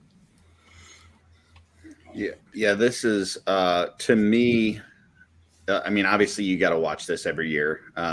It's one of those, especially on Christmas Day. I mean, they had, when we were growing up, where you had the whole 24 hours where they would play nonstop, and so this is one of those that Christmas Day. This is definitely coming on, and I would say. I like the fact, for me, the Christmas aspect of it is almost like kind of the background of this. Like it's like, it's framed in this, this is about Christmas, but really it's about this family, and it's how a family unit functions together, and the interactions between the mom and the dad, and between the kid and his dad, and the kid and his mom, and all this and that. And like, there's just, it feels like, as you watch this, I understand what Sean's saying. It like kind of feels like, okay, this is what it felt like to be a kid growing up in a house and not sure how your parents are going to react to certain things. And it's a real feel good, take you back kind of movie. And this is definitely one of my go-tos that I got to have every year. So I'm glad this made the list.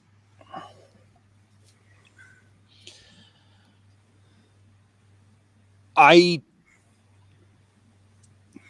cannot here. enjoy this movie anymore, and that's all I'll say about it. Okay. I definitely think it's been overplayed, and I think this is one for me that comes back to when you first saw it.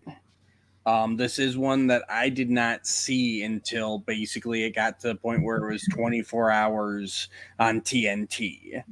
And it was, everyone telling me how great it was and everything. It's like, it's a good Christmas movie.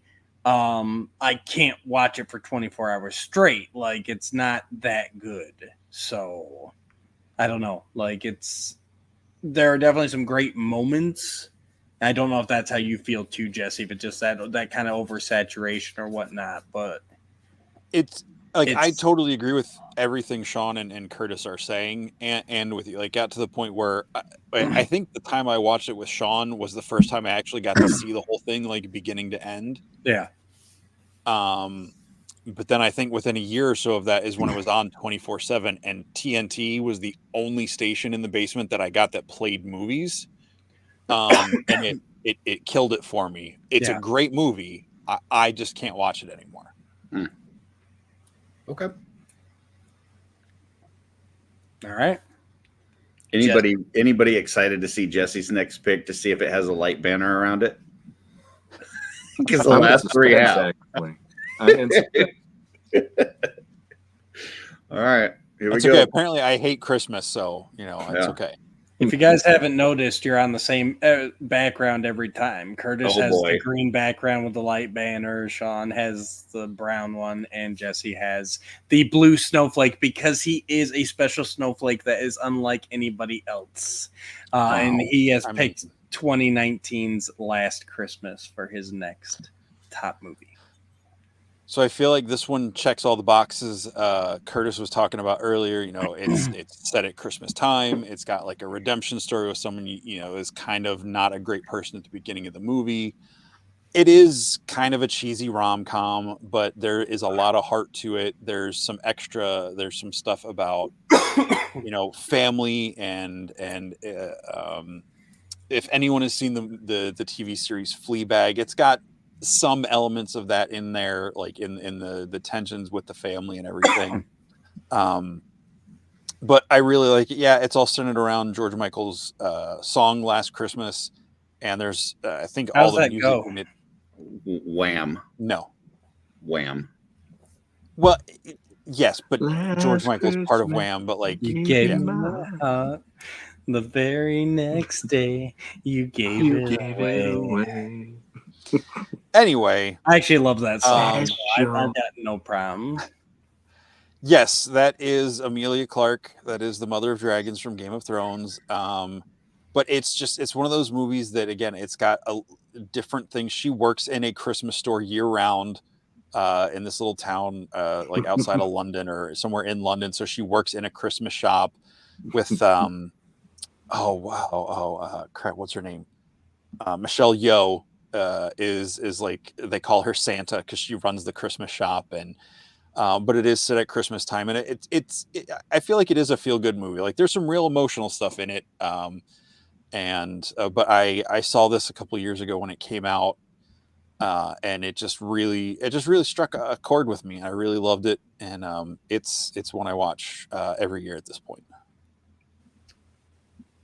This is one that I have started multiple times, and I haven't been able to finish it, and I'm not sure why. I like the song. I like these actors.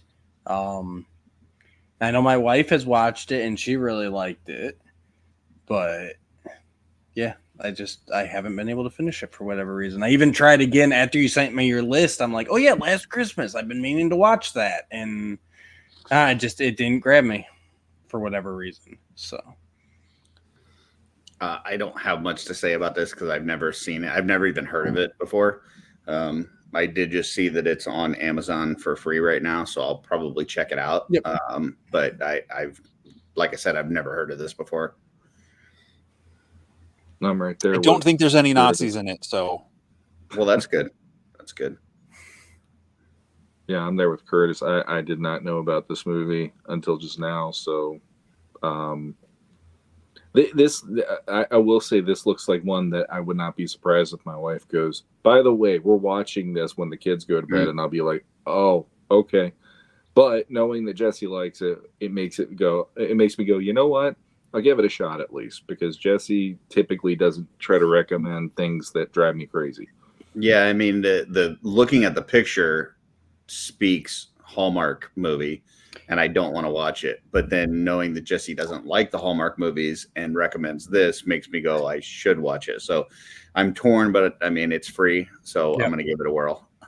yeah, that's this picture's very misleading because I don't think this was a spoiler. The beginning of the movie, like they definitely have her playing up her like work outfit in this picture, but like she is like an absolute train wreck of a human being. Like she's not just like, it's not like I'm just moving back to my, provincial town from the big city to hook up with this random stud that, runs the deer farm and is really Santa or whatever those things are about. But yeah.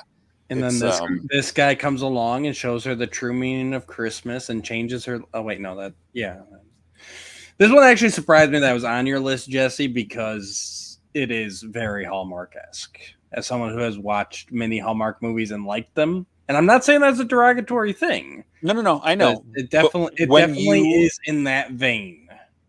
When you finish it, I'll be interested if you still feel that way after you finish it. Everybody gets murdered at the end. Right. Krampus shows up. And Nazis take over the town. They have to fight their way out. Yep. All right. On to Curtis. Curtis, number 3. 1951's A Christmas Carol. So I just was recommended this by Stephen Bisciotti this past week after the Jacob Marley drop. And I've seen a lot of versions of Christmas Carol. I've watched, a lot of the ones that people talk about, the Muppet one, the Mickey Mouse one, a bunch of the other different versions. I really liked this one quite a bit. For being an older black and white movie, I thought it was done really well and still holds up. And the gentleman that plays Ebenezer Scrooge, which I believe is Alistair Sims, he is such an asshole as Scrooge that it makes the turnaround at the end even that much greater. So yeah, I really enjoyed this quite a bit, and it actually made me appreciate other versions of A Christmas Carol that I've seen by watching this. But I thought it was done extremely well. So I'll jump in real quick because this one is near and dear to my mother in particular because it was made, it came out the same year she was born. And when we got a VCR in 1987, 88, this was one she absolutely was hunting for all over the place. And it became like our Christmas mission to find this thing. And if I remember right, I might have been the one who found it for her. And it's like, that was like one of those moments where it's like, you know, your mom gets something and it means the world to her. And she's just like, oh my, you know, she was like holding it to her chest, like, oh my God, I finally have this. And we watched it together. And to this day, when I think Christmas Carol, the first thing I think of is this because of that experience. That's awesome. So yeah, that one, it's near and dear to me, this particular version. So that's really cool that you chose this one. I'm trying to remember if I've ever actually seen this one. I feel like I have, but it's been so long. So I don't have a lot specific to say. I'd have to rewatch it again, but I vaguely feel like I've seen this black and white one with him. That face looks very familiar to me. But if I have, it's been over 30 years since I've seen it. So, but yeah, I do remember, like, at least my memory, if it is this movie, like, yeah, he was definitely a horrible, and I mean amazing, Ebenezer Scrooge. Like, he's just such a horrible person. He's so nasty. But yeah, I'll leave it at that because I don't want to keep talking and find out it's not the one I watched. And I have not seen this particular one. So after the Jacob Marley dropped, I went and watched Mickey's Christmas Carol. That was also still fantastic. All right. On to me. We're going to go with 1986's Babes in Toyland. So this was... Yeah, this was Drew Barrymore, Keanu Reeves, the guy from Empty Nest was in it as the villain. So basically, Drew Barrymore, like, she's driving with her sister and falls out of her car on a sled and rams into a tree, and is transported to Toyland, where all the like the Mother Goose characters and stuff live, and has an adventure there. So I'm taking it nobody has seen this movie. I have. It's just I've seen this, and I've seen like the older version of it. Yeah, there was actually was it Laurel and Hardy, I think. Well, and there's a Disney one with what was her name? Is it Annette Funicello? Oh, there might have been. I don't think I've ever seen that one. But yeah, it's definitely seen a couple different versions of it. Yeah. And I can't remember. I feel like I had a crush on one of the girls in one of them, but I don't remember which one. It's been so long since I've seen it. Yeah, there was a 1961 version too with Annette Funicello. Yep. Okay. As Mary Contrary. So that one's a musical though, Curtis. So don't watch that one. Yeah. This one is not a musical. Correct. But it's a lot of fun, and the villain's really cool. He's got these two creepy goons. And it all culminates with her meeting the toy maker, who is Santa. So, yeah, it's quite fun. Me and my family would watch this every Christmas. Richard Mulligan, that was the name I was looking for. All right. Yeah, I wish I had more to say, but I've never seen or knew this existed. So, Sean, nothing? I knew Keanu Reeves was in this because I think this is like one of the first movies that he was ever in, but I've never ever sat through it. I completely forgot about it until this popped up, and I'm like, oh yeah, there's that movie, but never saw it. So Fair enough. All right, then we'll go back to Sean. oh boy. 1946's It's a Wonderful Life. So this one, obviously, like a lot of people, just it's a Christmas movie and all that stuff. It's just tradition. And as a kid, I remember watching it, and I'd watch it, and it's all well and good. But this is one of those movies that it was like a delayed charge until I finally understood what it was about, the way it was meant to be in that way. Basically, this is one of those movies you need to have life give you some lumps before you finally appreciate what it really is trying to tell you about having a wonderful life. And just like, not to go dark or whatever, but I've had a few moments from time to time for like 30 seconds where I go, what if I wasn't here? How better would other people's lives be? It's not something that I dwell on, but it's something every now and then that comes up. And the more I think about it, the more it would be the way that this works out, where it's like, yeah, you're meant to be here for a reason. You're supposed to live your life. You're supposed to do what you're doing. And it was like in the last 5 years where I was watching this movie and the ending of that hits where the whole town is showing up at his house and they're trying to help him because he needs the money and all that stuff. And it's just, it hit me like a ton of bricks. Like I said, it's one of those, this is that time of year where it's like, you're looking, for me, I'm looking at the year I've lived through and I'm wondering what the year ahead is going to bring. And it is that feeling of, like you're ending things, you're beginning new things. Are you dwelling on certain things that you couldn't get right? Are you excited for things that are to come or whatever?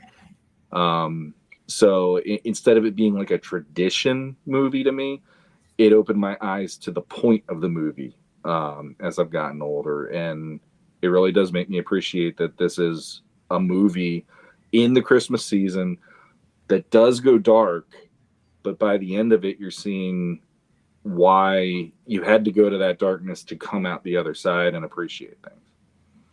I completely agree. This is one that my dad would always watch every Christmas, and so I've watched it since I was a kid. But it was one of those just like it was one of those boring Christmas movies. But then the older you got, and you realize what's really going on, and Clarence is great. Having the angel and showing him what could be, and just a really great movie, really ahead of its time, and it holds up to this day. Yeah, it's a good movie. I like the premise of it. There's a movie that I like called Mr. Destiny that is basically the same kind of take, like, what if kind of thing. A little bit different, but I do like that aspect of it, and him seeing how much impact he can actually have on people's lives. It's like The Power of One if it had a point. Okay. Why? Like it really does show like how much impact he actually has on his community and all these people around him. I will say it always bugs me that the Uncle Billy is a complete idiot, and most of their problems would not be there if Uncle Billy just wasn't a moron. Yeah. But other than that, though, it is a good movie. I don't think it's one that I have to watch every Christmas, but if it's on, it's one of those that I do enjoy.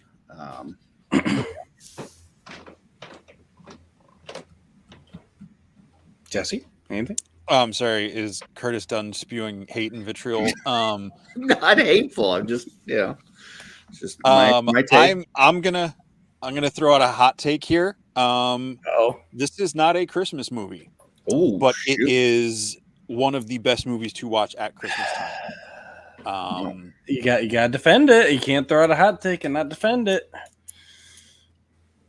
It's like I know Sean and Dooch won't agree with this, but it's set at Christmas. It is not about Christmas, like Die Hard.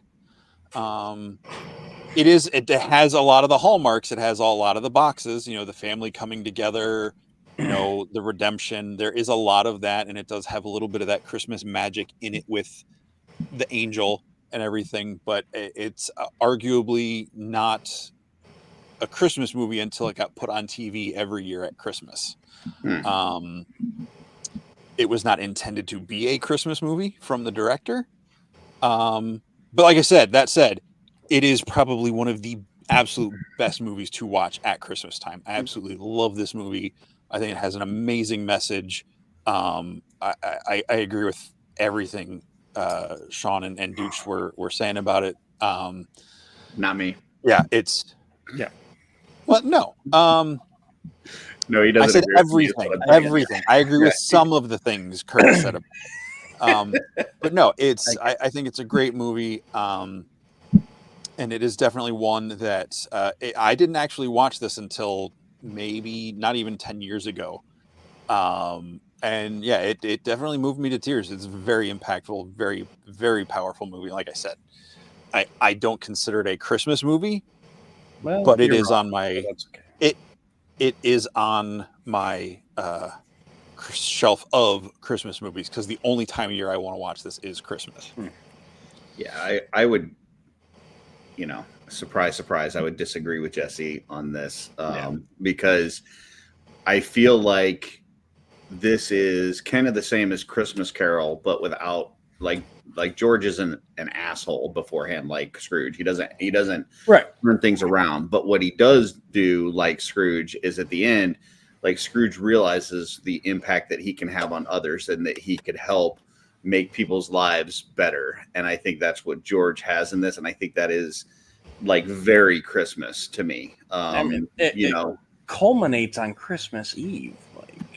Yeah, I mean, but just the setting alone being Christmas, you know, I get that doesn't necessarily make it a Christmas movie. And I think the heart of it and the fact that he realizes how much an impact he has on his family, his community, and that he is important, he can make a difference. You know, that feels very Christmassy to me. So I would put this in that category, but you know, I don't fault Jesse for his take. I don't necessarily agree. You know, part of why another thing about it, like I said, it's a movie that you have to have some knocks from life before you can really sink your teeth into this one. And that's something that as a kid, I never really like, you know, it's like he's talking about, he wants to go on all these trips around the world and all that. And he wants all these suitcases and all this kind of stuff at the beginning of the movie. And then it's just like life just keeps pulling him back into his town again. It keeps pulling him back, and everything's about him taking responsibility for stuff. And it's like, yeah, it's a tough pill to swallow, but it really is like, you know, there is a gift to the fact that he did what he had to do, and he was that important to the entire town and all that. So I'd say it's a Christmas movie personally. Because there is that feeling of like the gift, not looking a gift horse in the mouth, I guess is the way I'd put it. By saying, you know, you make a difference, and that's part of the gift that you give, but the gift of life is also there, that why you're here and all that kind of stuff. But first off, welcome to Destination Stone. Thanks for tuning in. We did discuss before we went into our lists, and we don't necessarily agree that it just has to be set during Christmas to be a Christmas movie. I mean, there's a lot of people that do feel that way. That if a movie is set around a certain holiday, that a movie of that holiday, and I understand that. I just, for me, that's not enough. Yep. That's not enough criteria. But I do feel like this movie meets enough of the criteria for me to be a Christmas movie. No, you're good.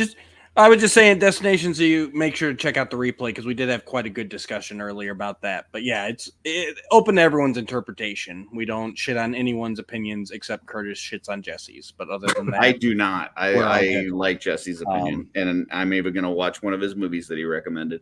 But yeah, this one for me, it's literally a Christmas Carol. Like Clarence is the ghost and showing him the alternate reality. Yeah, and I even looked it up, and although the director didn't feel it was, the book that this is based on A Christmas Carol. So, yeah. All right. On to Jesse. Is that where we're at? Jesse, number 3. 1954's White Christmas. Oh my goodness. My wife is going to love this. So this movie, I don't remember how old I was when I saw it. I feel like even when I watch it now, it feels like it's a long ass movie that just takes forever to play, but I love it. It's these two guys, they're buddies from the war, and they throw this whole show together for their former CO and everything.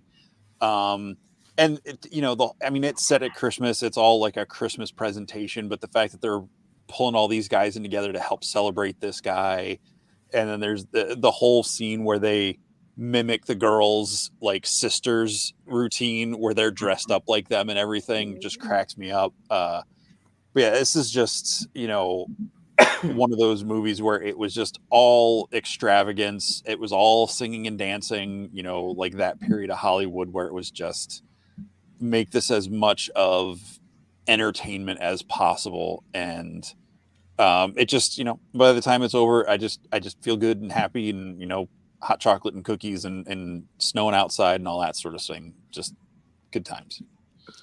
This is Bing Crosby and Bob Hope at their Bing Crosbyest and Bob Hopiest. That's not Bob Hope, though. Wasn't it Bob Hope? That's Danny Kaye. Oh, Yep. I'm sorry. My bad. Yeah. But that whole era. But it is Bing Crosby at his Bing Crosbyest. Yes. I've seen this once in high school, and it was hyped up just like Jesse just hyped it up. For me, I feel like this, how you felt about this, is A Wonderful Life. Like it was a fun movie. It was enjoyable, good music, dance. It's that whole era of Hollywood in a nutshell. But to me, this is just one that takes place at Christmas time. And it's more about putting on the show than it is anything about Christmas necessarily. So, for the record, that is nothing about how I felt about It's a Wonderful Life. But you just said it wasn't a Christmas movie, but you I liked said it. it wasn't a Christmas movie, but I love it. I think it's the most Right. Christmassy movie that's not a Christmas movie. And that's how I feel. Okay. But me saying the same thing isn't the same. The way you Got said it, you're like, it was fun. Go You ahead, Chris. made it sound like I was pooping on A Wonderful Life. I'm just saying I just don't feel like this is a Christmas movie to me. I don't when I'm sitting down thinking It literally has Christmas in the title. Yes, it does. All right. Jesse can also shit on Matt's opinions. That's what we've decided. I typically see some of this each year because my wife usually plays it when I'm napping because she knows that she likes it. I'm not a huge fan. She loves Danny Kaye and that whole era. I'm just not a singing and dancing guy. That's just not me. So there's just too much of that in this for me. But I'm happy to see this made the list because it is one that is on in my house every year, and my wife will definitely be happy that this one was up here. So, so I think the first time I ever watched it was a couple years ago, and my daughter kept watching it. So that shocked the heck out of me because she would, up until that point, she didn't watch movies that weren't of now. Yeah. I don't remember a lot of it, but yeah, I mean, just hearing the name White Christmas, I have the song in my head and I can't get it out now.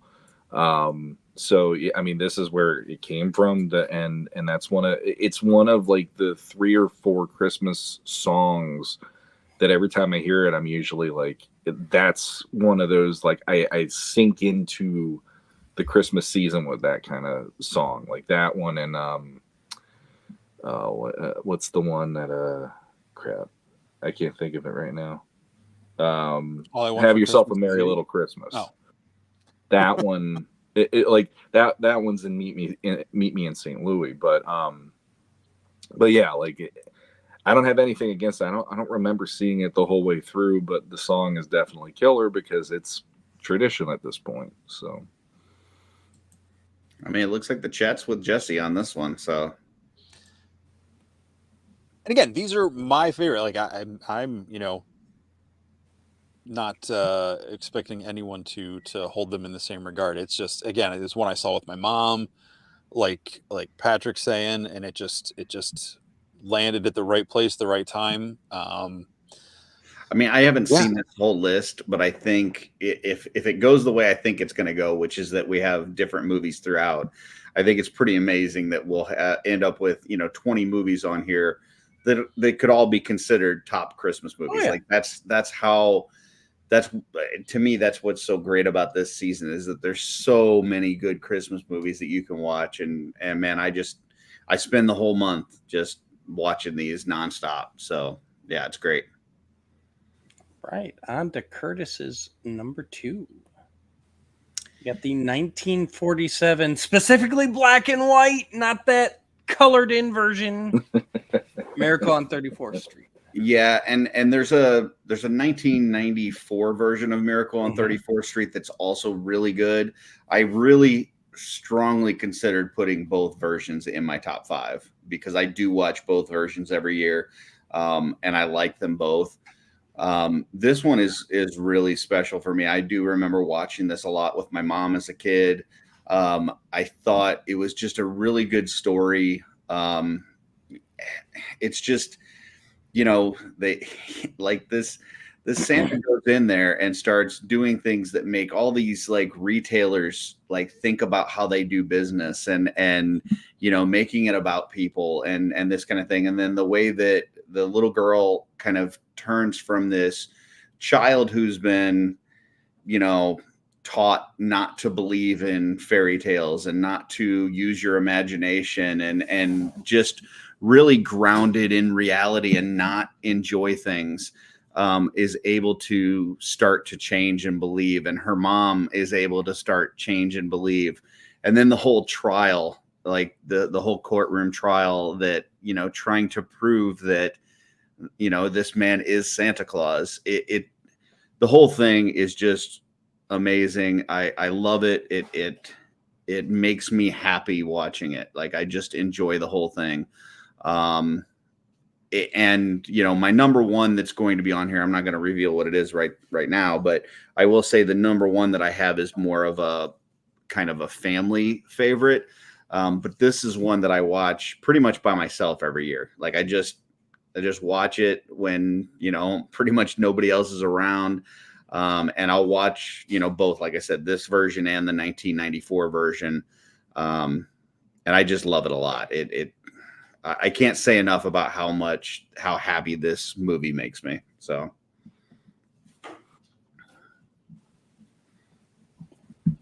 I'll jump in real quick. I know of this movie, and I know my mom and my wife both have said that they love it, and I still have yet to sit through this one. And this season, my wife actually said we should be watching some of the old movies this year. So this will be one of the first ones I try to put on this year because it's about freaking time. So, and that'll be in honor of you. I will say this is for Curtis right when we push play. I appreciate I will do that for you. Like I said, it's a really good one. If you want just a movie that's just going to make you feel good, this is one of those. The courtroom scene is iconic. I'm probably thinking of the 94, to be completely honest with you, because I know I've seen that one more often. I'm sure I've seen this one, but like it is one of those cases where if I'm recalling correctly, they're pretty damn close. Like, oh yeah, it's not a huge remake. They pretty much just said, hey, let's do that again. Yeah.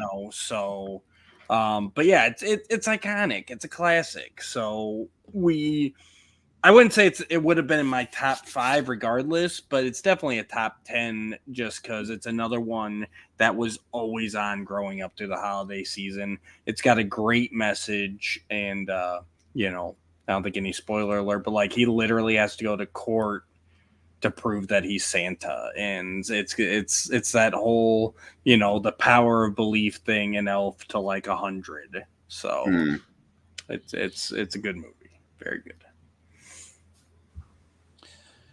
It is. I think this is a classic Christmas movie.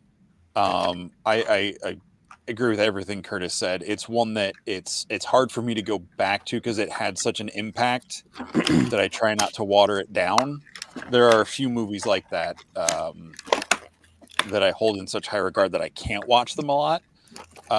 And this is definitely one of them. This is a great movie. Great Christmas movie. Sorry. All right. Next up, we got my number 2. 2003's Bad Santa. Somehow I thought this would make your list. Yes.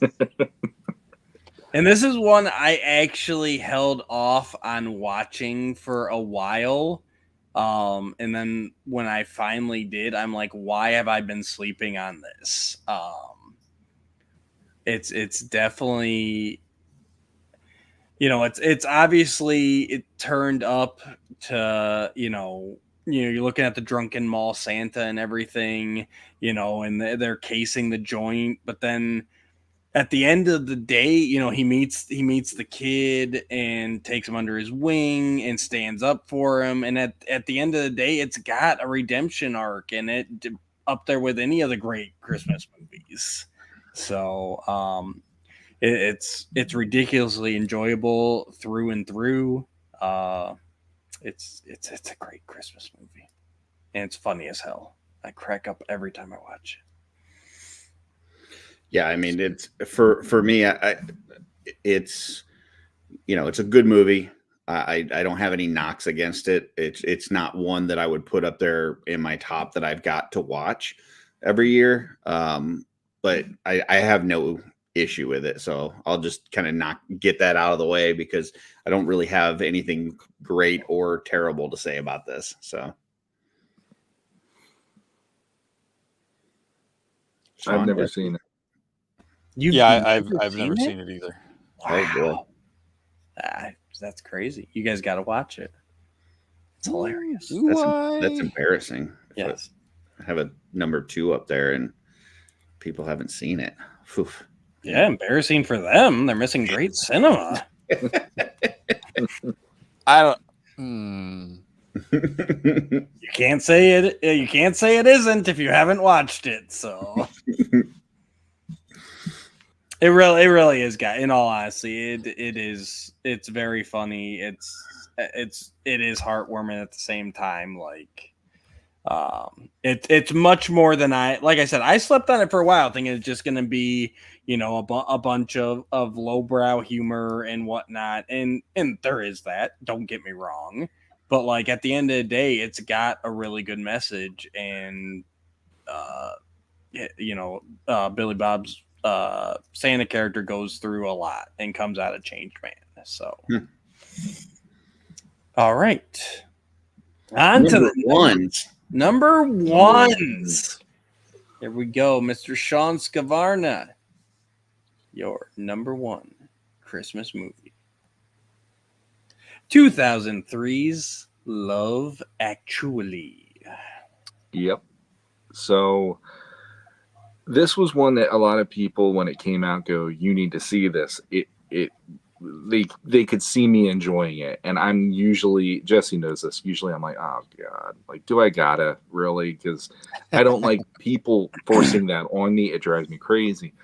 But then I ended up watching it, and I'm not going to say, like, so for anybody who hasn't seen this movie, it's a lot of different stories that are interconnected. So it's not just like Hugh Grant is the Prime Minister of England, and Liam Neeson is a widowed stepdad and things like that. So there's all these different stories told, and somehow the characters all have like a common denominator within those stories.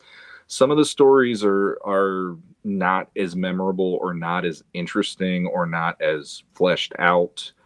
But for me, the main story that I go back to every time is the Liam Neeson story, where he loses his, like, basically when you first meet him, he's at his wife's funeral, and he now is a stepdad to her son. And I always thought that was an interesting story to watch, because here's this guy who married the love of his life, she dies, and here he is having to learn how to be a dad to this kid. And that story is, to me, the heart and soul of the movie. And you also have Alan Rickman and Emma Thompson in it, and it's like Alan Rickman by himself always is entertaining, and he's kind of a little sleazy in this one, which makes it interesting. But that's another emotional story within the story. And like, I like the Hugh Grant one, because there's moments in the movie where these characters who you don't think are going to be strong enough or brave enough to rise to the challenge, he does. And he actually gets England behind him with how he handles a certain situation in it. And it brings the movie to life a little bit and all that stuff. And I really like it for that reason. And also I will say, like, there's a lot of little vignettes within this, and that's part of why I enjoy the movie. But the theme song within it that keeps recurring is one of those theme songs that every time I hear it, it just gets me, and I want to hear the whole entire song, and it makes me feel like I should be doing something epic while this song is playing every time I hear it. But yeah, I don't know why this one just always hits me, and I need to watch it every Christmas ever since I got introduced to it. So is this like in the vein of like what is that, like Valentine's Day, and there was like a New Year's one? I've not seen this movie, but the poster reminds me of that, the Valentine's Day. And if anything, those movies kind of mimicked this. Yeah. Gotcha. Yeah. Interesting. Yeah, it's. And so this is set at Christmas, or it's set at nothing Christmas. you've said so far has really been Christmas. That's what I was thinking. I was like, no, the whole movie. It's set like I want to say it's like set like at the beginning of December. Gotcha. And so there's a lot of countdown to Christmas, and one of the things that one of the stories that you follow in the movie is if you know Bill Nye, the actor from England. If you've seen for like Underworld, for instance, he was like the old vampire in that movie and stuff. He's the one that's brought back to life.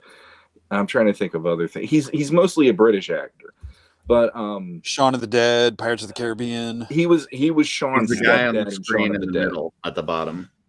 So, yeah, right in the middle and the bottom. Correct. He is an aging rock star over in England, and he's like a classic rock star, but his star's fading. So he does his own rendition of what the hell's the song? I can't remember now. It's one of the more popular Christmas songs, and he says if it goes to number one on Christmas, I will perform it nude on stage live. So then it's like that starts the countdown towards Christmas. And it's about, part of the story is following whether his record is doing well, and him promoting it and being a complete asshole on live TV. And they have to like cut him off in the middle of interviews because he's going to, like he said, oh yeah, I had sex with Britney Spears. She was absolute shit and things like that. And then they're like, okay, cut it, get to the commercial and all that. So it's like, it counts down to that, and then that is something that you get to see later on, whether he gets there or not with his number one hit and all that kind of stuff. But yeah, it definitely is Christmas throughout the whole entire movie. Gotcha. Curtis, I love take is all around. Thank you, Curtis, either, huh? in the chat. Yeah, I had to look it up. And I've never seen this. I've never even heard of this. So I've heard of it. It never was a blip on my radar. And I've definitely never heard of it as a Christmas movie. Right. Like that's not popped up on any Christmas feed movies. Like if you look like the top, 1,000 Christmas movies, I've never seen this. So I'm very interested to see this as a number one, and it's definitely one that I'm going to have to check out. So Yeah, I'm looking it up here, and most people agree it's a Christmas movie. So, and they did say that Valentine's Day was America's attempt at mimicking this. So, Okay. yeah, I might will have to say, that. real quick for Curtis, because I know Curtis has certain things with movies where he might look at us and go, "What the hell are you thinking?" There are some subplots in this that aren't really why I love it. I'm going for certain specific reasons of the storylines with certain characters. Okay. There are other ones where I literally now, if I watch it, I'm like, I don't know why they wrote this part of this movie. But Gotcha. the reaction I get from this movie with the intention behind the movie is why I have to go number one with this for me and why it works for me. Makes sense.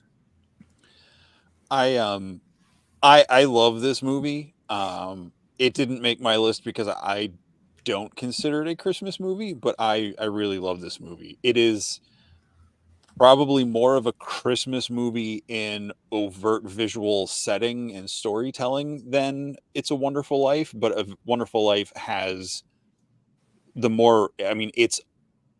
this has some really great heartfelt stories woven through it, whereas It's a Wonderful Life is just overall a heartfelt story.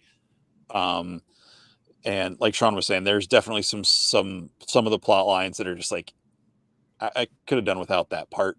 Could we have expanded these other stories? But the way they tie everything together really makes this really, really work well. And yeah, I love the Liam Neeson and the Colin Firth storylines, especially. Yeah, Colin Firth is absolutely great. He finds out that his fiance is cheating on him with his brother, so he ends up leaving and deciding he wants to become an author and write a crime novel. And it goes from there. Like, I won't go into it much further than that because there's a bunch more to that story, but it's like he gets the crap kicked out of him. And that's one of the lines in the movie that I love too, with Liam Neeson and his stepson. His stepson is like deciding he wants to say goodbye and to the girl that he's got the biggest crush on, who's from America, and she's going back home. And he goes, "Come on, Dad, let's go get the shit kicked out of us by love." And I'm like, I love that, because that kid's so freaking, like, he's ready to put himself out there and do something that's braver than he probably has ever done.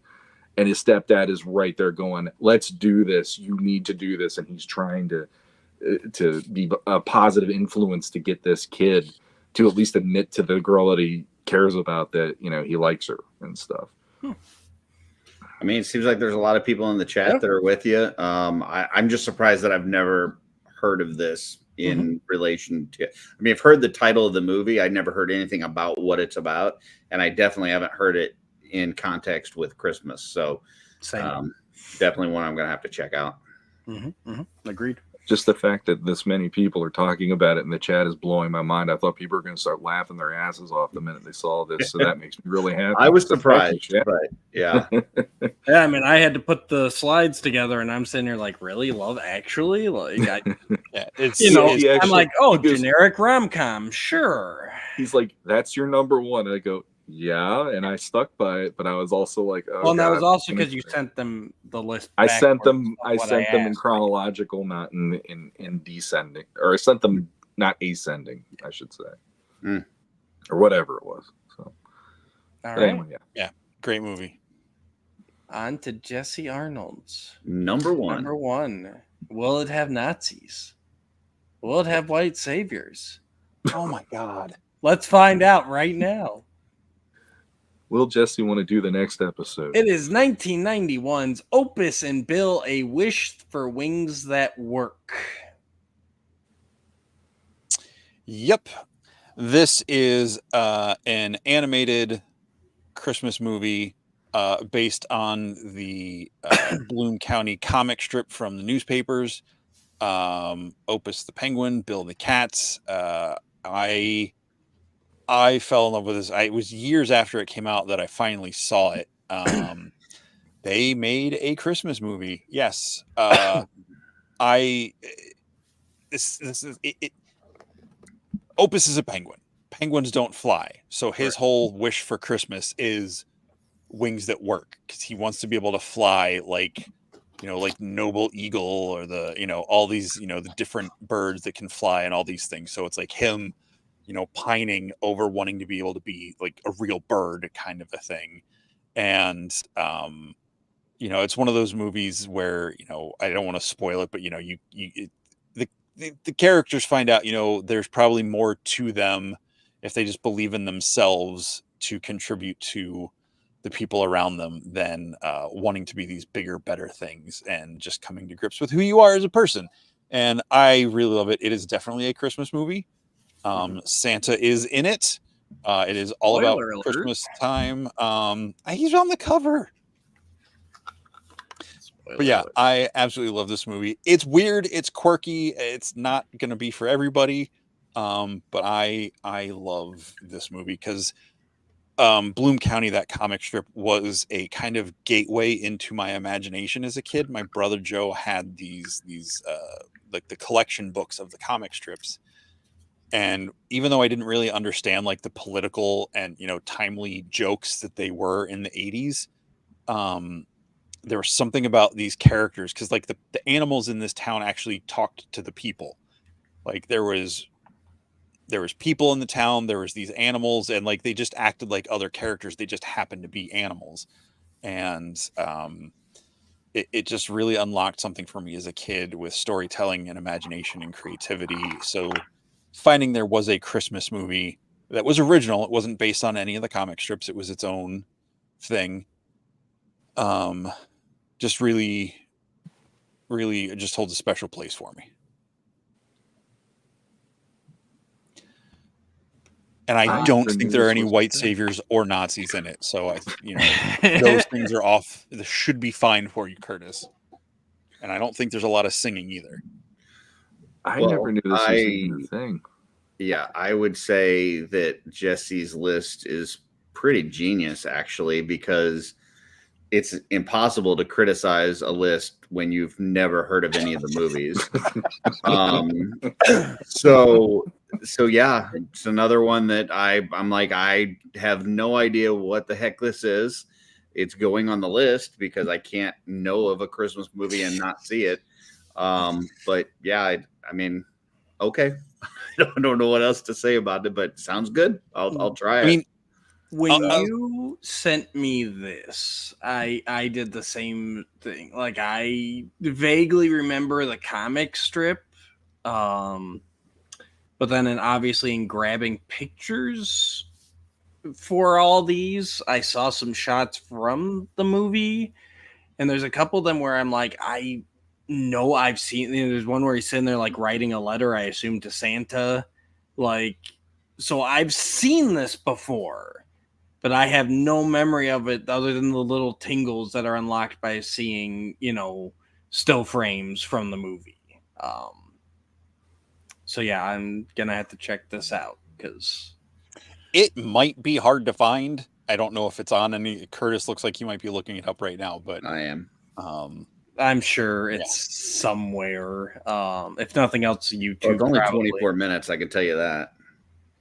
Yeah, I mean, it was essential. I know you said no like specials, but since this wasn't based on like a regular occurring cartoon, like I couldn't pick the Garfield special or something like that. So like it was its own original thing. It was made to be this. So yeah, yeah. I'm not immediately finding anything streaming it, but I'll find it somewhere.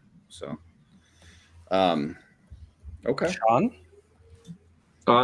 Like growing up, I love Bloom County. Like that, I always with Jesse, he was always Calvin and Hobbes. I remember, and so it's like Bloom County. I don't know why I never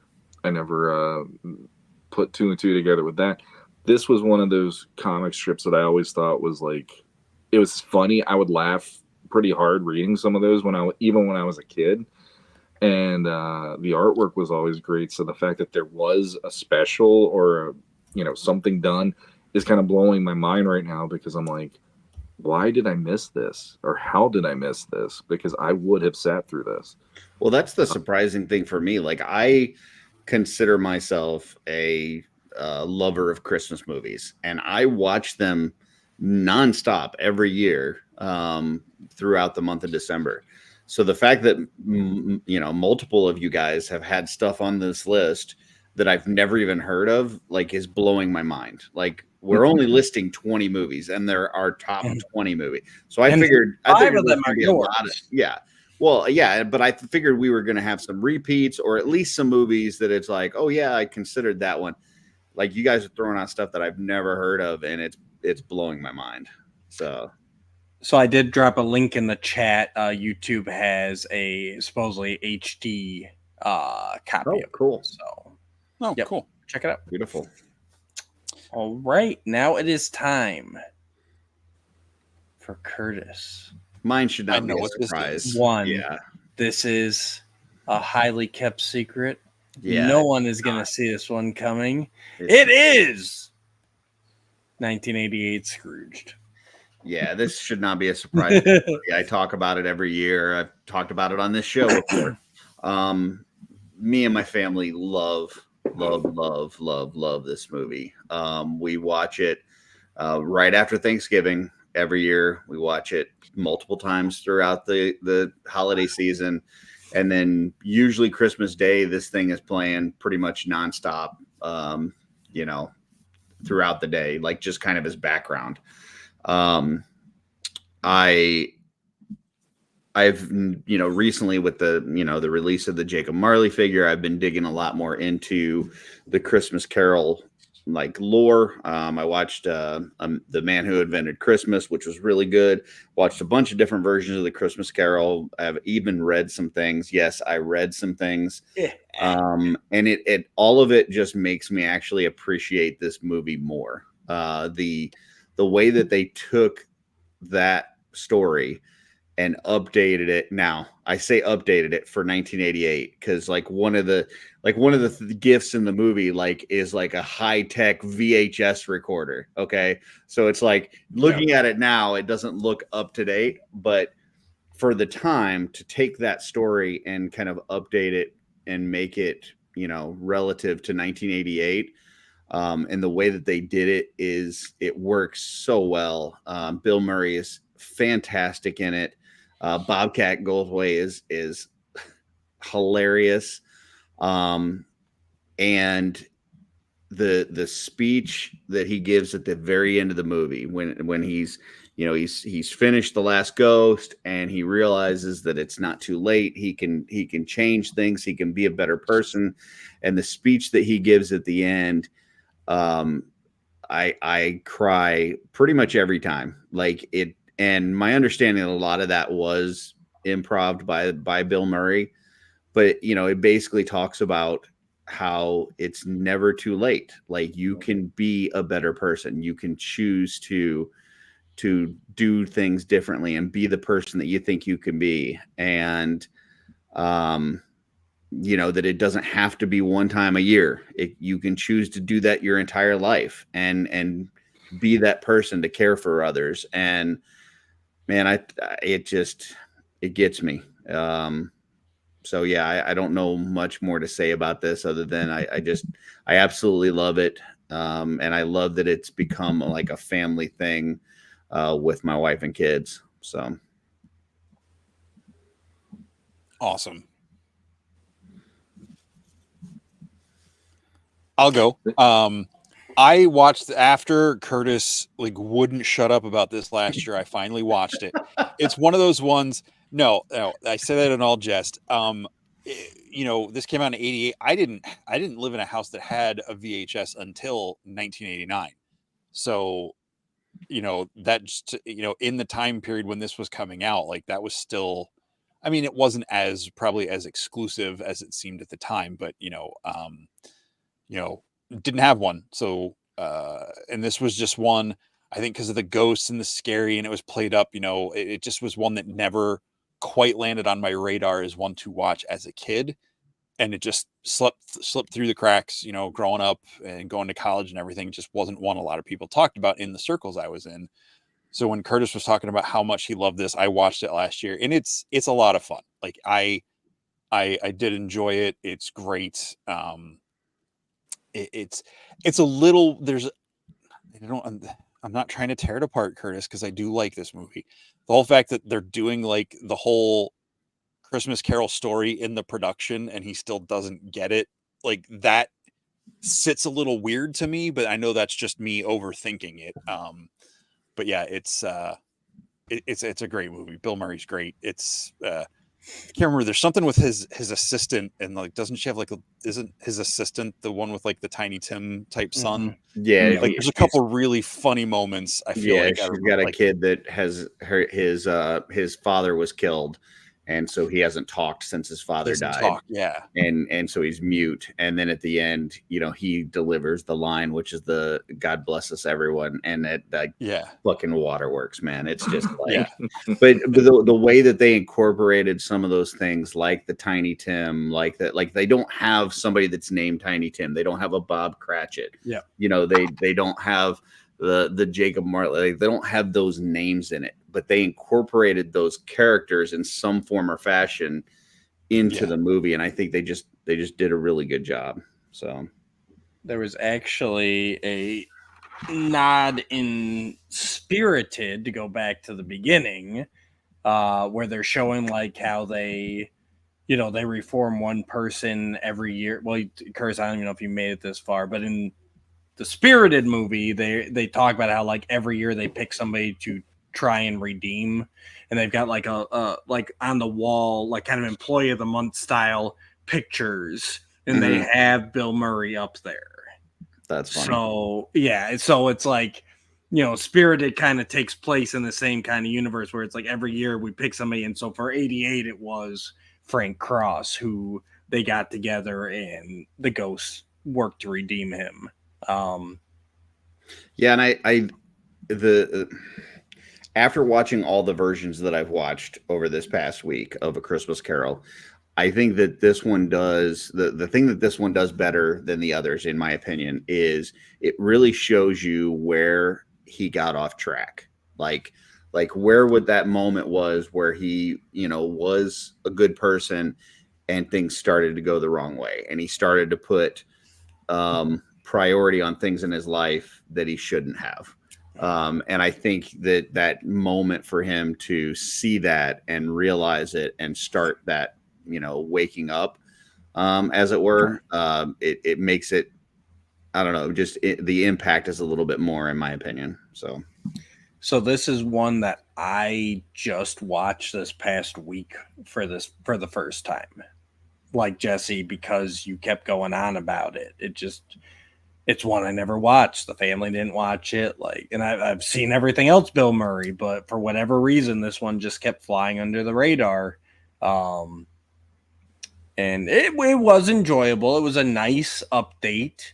I thought his ending monologue got a little too Falcon and the Winter Soldier rambly, but other than that, like it was enjoyable. I really I can't think of his name, but the guy who played Ghost of Christmas Past, the cabbie, like that was probably my favorite sequence in the movie, was going into the past with the cabbie, and he's going through everything. They're in the audience for when he's playing the dog on the kids show, and the cabbie's yelling along with the kids, "It's a bone, it's a bone,"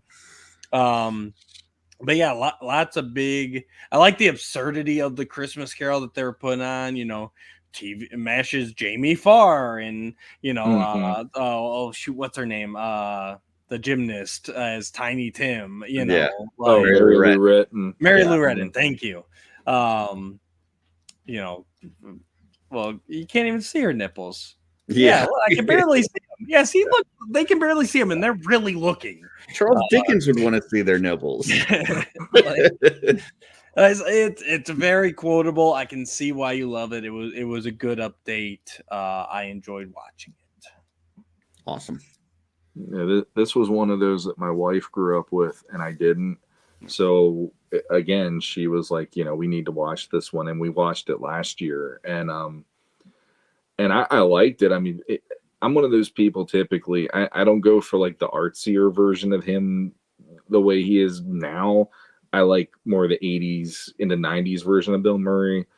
And this one flew under the radar for me for how long, until last year. But no, I can see why people like it as much as they do. But because I'm a late entrant into it, it doesn't have the same power for me as it does for the people that have loved it all through those years. But I can definitely see why Curtis would enjoy it, though, because there's nothing bad about it as far as I'm concerned, but it is a good update. And I mean, honestly, with how Bill Murray, you hear news about how he can be on the set sometimes if you care about those kind of things.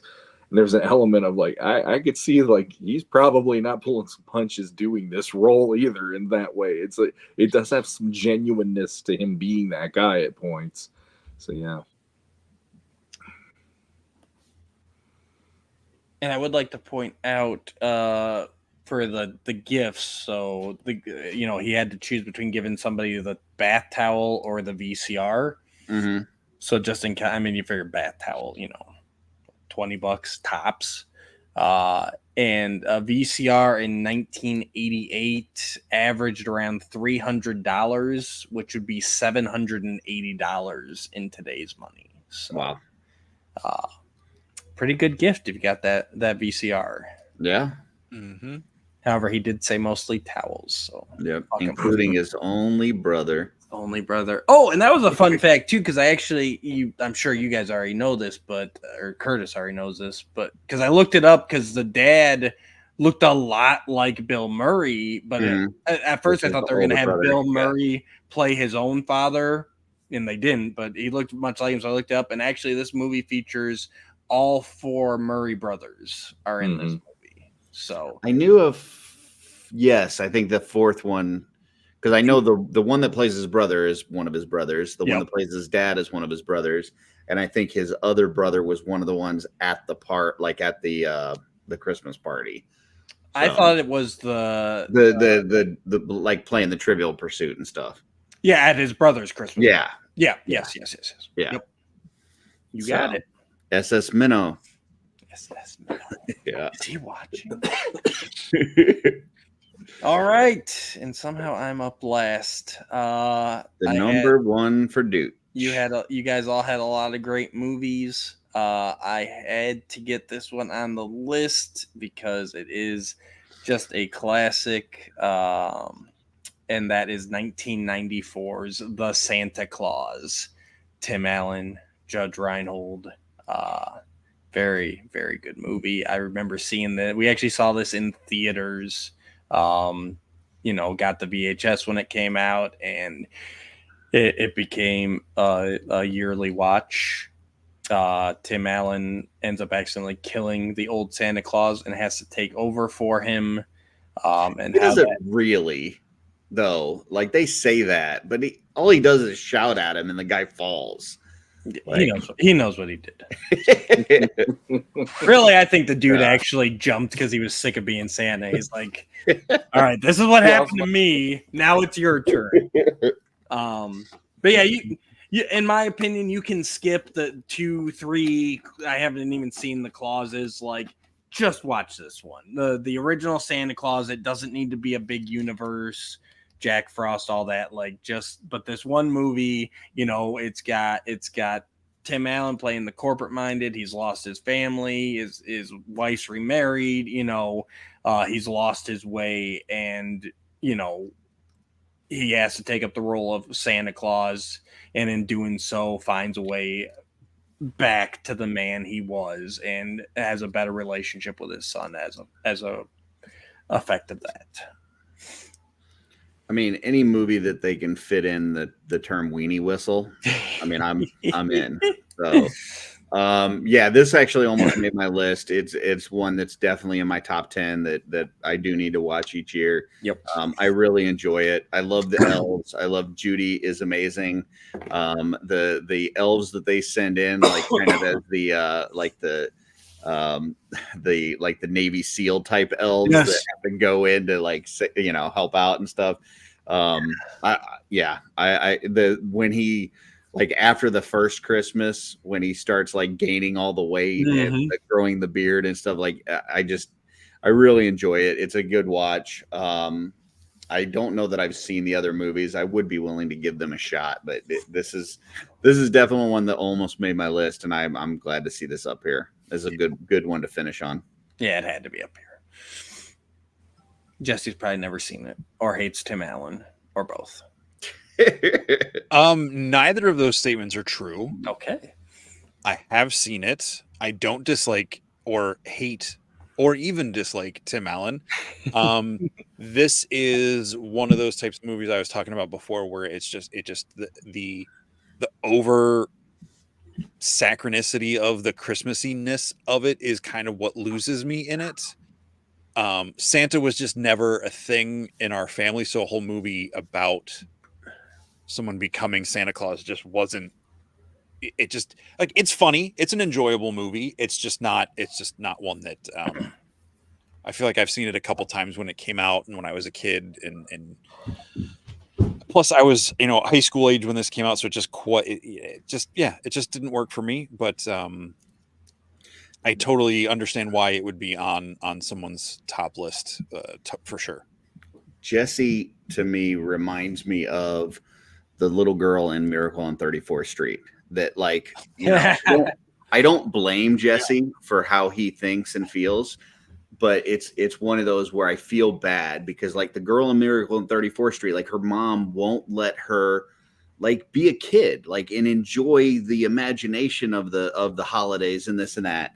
And so that's what I love about that movie, is that it, kind of changes as it goes on, and she actually starts to believe. And I'm hoping that one day Jesse will be like that little girl, and he will start to believe and get injected with that spirit of Santa and Christmas and everything good. So look, I love Christmas time. I love decorating for Christmas. I haven't this year just because I just haven't had time, and I'm the only person in this place, so spending that much time just for myself this year just has not been a priority. You're worth it. You are worth it, Jesse. Because treat yourself.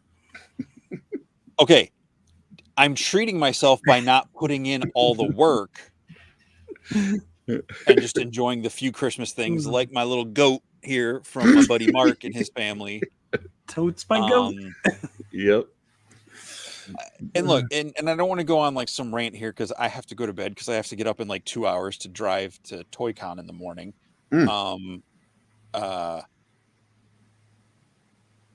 The Christmas was always more of a religious thing. It was more about Jesus, the birth of Jesus, the nativity, like all of that stuff. Sure. So that's why like the commercial and Christmas or Santa-y side of Christmas never quite like latched onto me.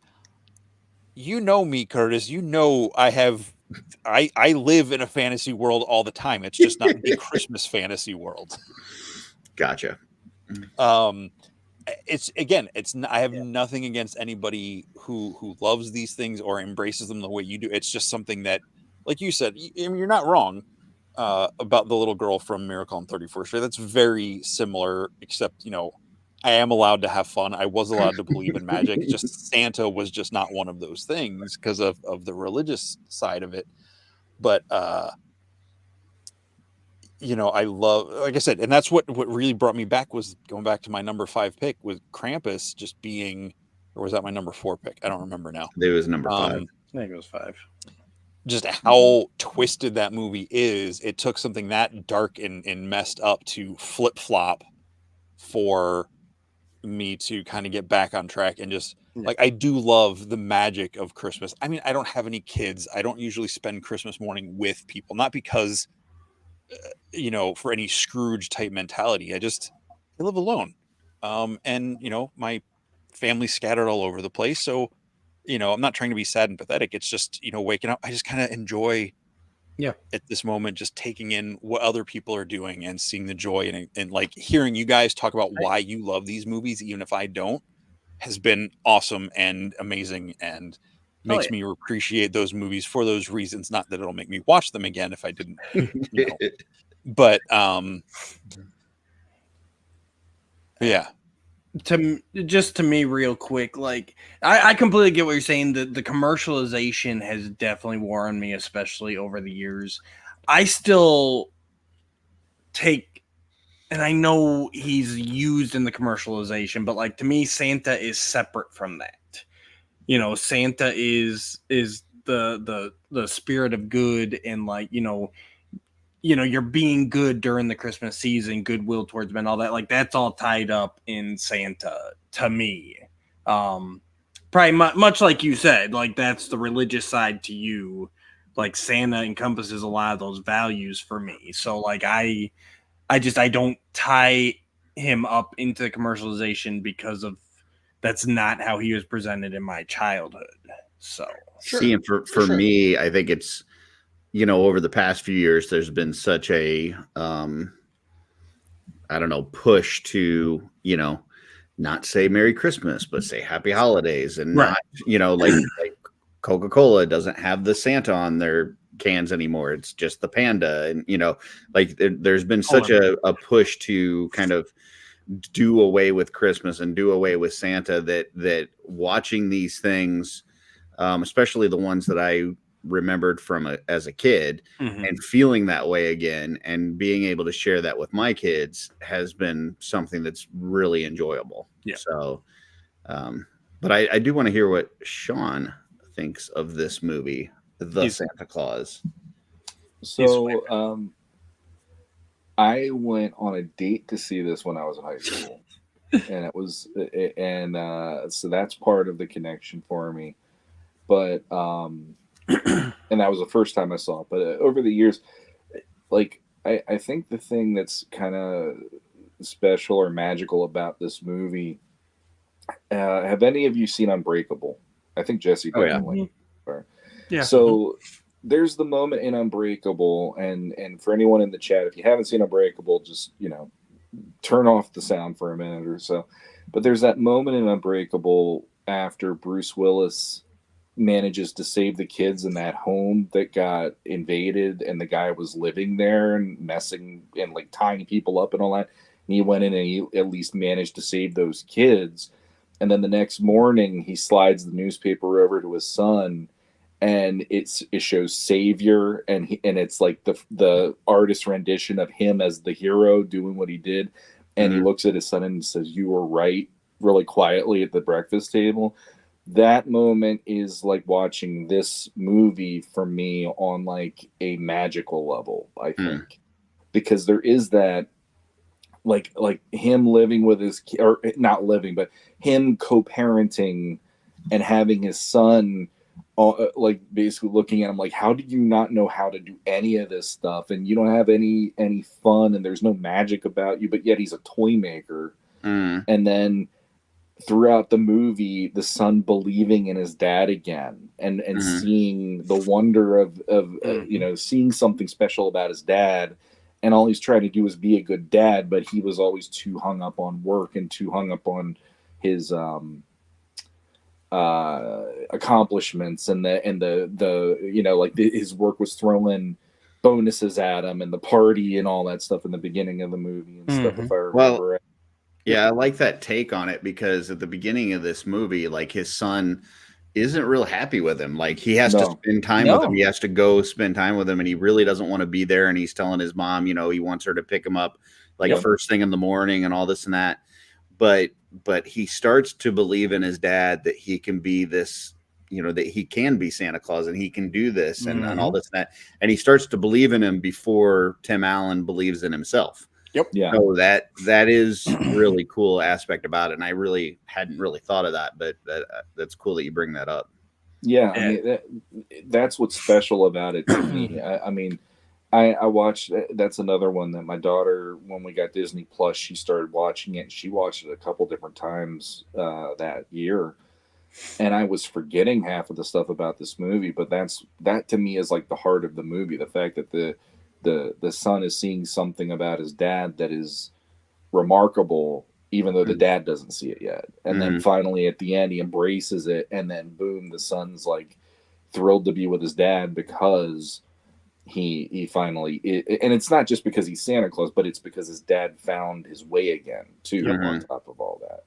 Yeah. So, I'm a sucker for that. I think a lot of what I chose has that theme anyway, with the Christmas Story movies, and even It's a Wonderful Life, about finding your path, even if it's not the one that you set out wanting to have at first. Same in this case. So, yeah, I think it's a fun movie. It's the one thing though I would say is, if I remember right, the CGI is definitely, like, it could use an update. Like it almost, you could reboot it with like a little bit more updated stuff, and it might play a little better, but it still has a charm that works even without it.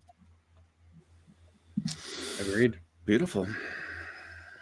Well, All that's right. that's the top 5. That's the top 5. Any real quick here, we don't gotta go too like super in depth, but anyone got any honorable mentions they want to throw out? Stuff that almost made the cut that other people didn't get? I think it was Sean earlier talking about Christmas Chronicles.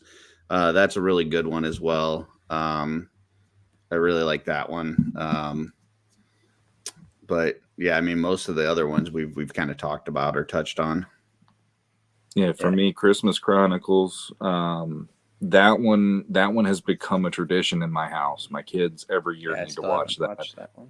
And I absolutely love Kurt Russell as Santa. I had no idea I was going to love him as much as I do. Oh, he's a really good Santa. He is one. I love that he always has that twinkle in his eye, like he's about to do something that he knows he shouldn't do, and yet he does it. And that's where the adventure usually begins. And the moment that every time my daughter watches it, she pauses it. She's like, "Dad, it's the moment. You love this moment." When the girl's like, "Please say it," and he's like, "I'm not going to say it." And then finally he comes by this like, oh, that part gets me every time. I'm howling. Yeah. The other one, real quick for me, is Muppet Christmas Carol. That one I didn't get to see until my buddy Mark recommended it, and we watched it near Christmas time. Is me and my 3 buddies at Christmas, and I really, really was like, why did I not watch this earlier? Such a good version. And I love this Statler and Waldorf for Marley. Oh my God, I love that part. A little too Marley much and Marley. me, but it's good. Just a little too much singing. In my mind, I put that under a special, so I'll just leave that there, which I do want to point out, because Rick Jones did bring up the Rankin Bass stop motion specials. Again, we made, between the 4 of us, we made a pact that this one was just going to be movies. So, like, all that Rankin Bass stuff, to me, that's the Christmas specials. So, Yeah. And I'll tell you that one of the ones that would have made on my list if we were doing specials was the He-Man She-Ra. Yep. Movie. Absolutely. So just so you know, Yep. It was going to be in my top 5, but when we said that, I took that out. Yep. And that's exactly why I threw that out there, because right when I started making my list, that was definitely on there. I do want to throw out Deck the Halls with Danny DeVito and what's his name, Matthew Broderick. That's a fun one where they're neighbors, and like, forget which one, but one of them like always decorates his house really big and like wins this local contest. I think Matthew Broderick is one that's always done it, and then Danny DeVito moves into the neighborhood and like challenges him. So the whole movie's them like one-upping each other with like these outdoor Christmas decorations. It's a lot of fun. I'm surprised you haven't seen it, Curtis, honestly. No, that sounds like a good one. Yeah, it's fun. And well, I haven't watched in years, but I still remember we used to watch all the time when I was a kid, is I'll Be Home for Christmas. It was like a movie of the week with Jonathan Taylor Thomas as a college kid, like in his post-Home Improvement career. And well, like it says, him trying to get home for Christmas. Initially, he's trying to get home for Christmas to get some money from his dad. Like his dad says he'll give him money, but only if he makes it home for Christmas in time. And then, of course, no spoiler, it's a Christmas movie. He ends up wanting to come just because he misses his family and realizes how important they are in this season. So One that I wanted to bring up that it's not Christmas, but it has a Christmas vibe to it. Is the movie Dutch? That was on my list, but that's Thanksgiving, isn't it? It is around Thanksgiving. Yes, but I definitely thought of that, and then I remembered, like, oh no, this isn't actually at Christmas time. Yeah, but that's why I didn't put it on there. You talk about kind of the redemption tale, the around the holiday times, and family and things like that. It's a really good one. But yeah, if you're looking for a good good Thanksgiving movie to throw in there, I would definitely recommend that one. That was Ed O'Neill, right? Yeah. That was a good one. Yeah. All right, Jesse. I got a couple I'll throw in for honorable mentions. Violent Night. Someone brought that up earlier in the chat. Yeah. David Harbour. It's very much an action movie, but it is definitely at its heart a Christmas movie with action. It's not like Die Hard where it's action around. I mean, it's literally Santa Claus fighting off the bad guys. Like it's fun. That's up there. Christmas-ish, I would say. Family Stone. It's about a family coming home at Christmas time. I wouldn't necessarily call it a Christmas movie, but it's set at Christmas. And it's just the whole dysfunctional, like, New England family. Like, I do enjoy that movie. I'm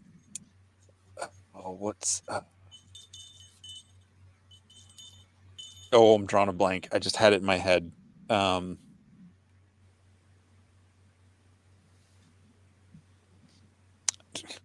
Nativity. The Nativity movie that came out in like 2009 or something like that. It's got everybody's favorite Oscar Isaac playing Joseph.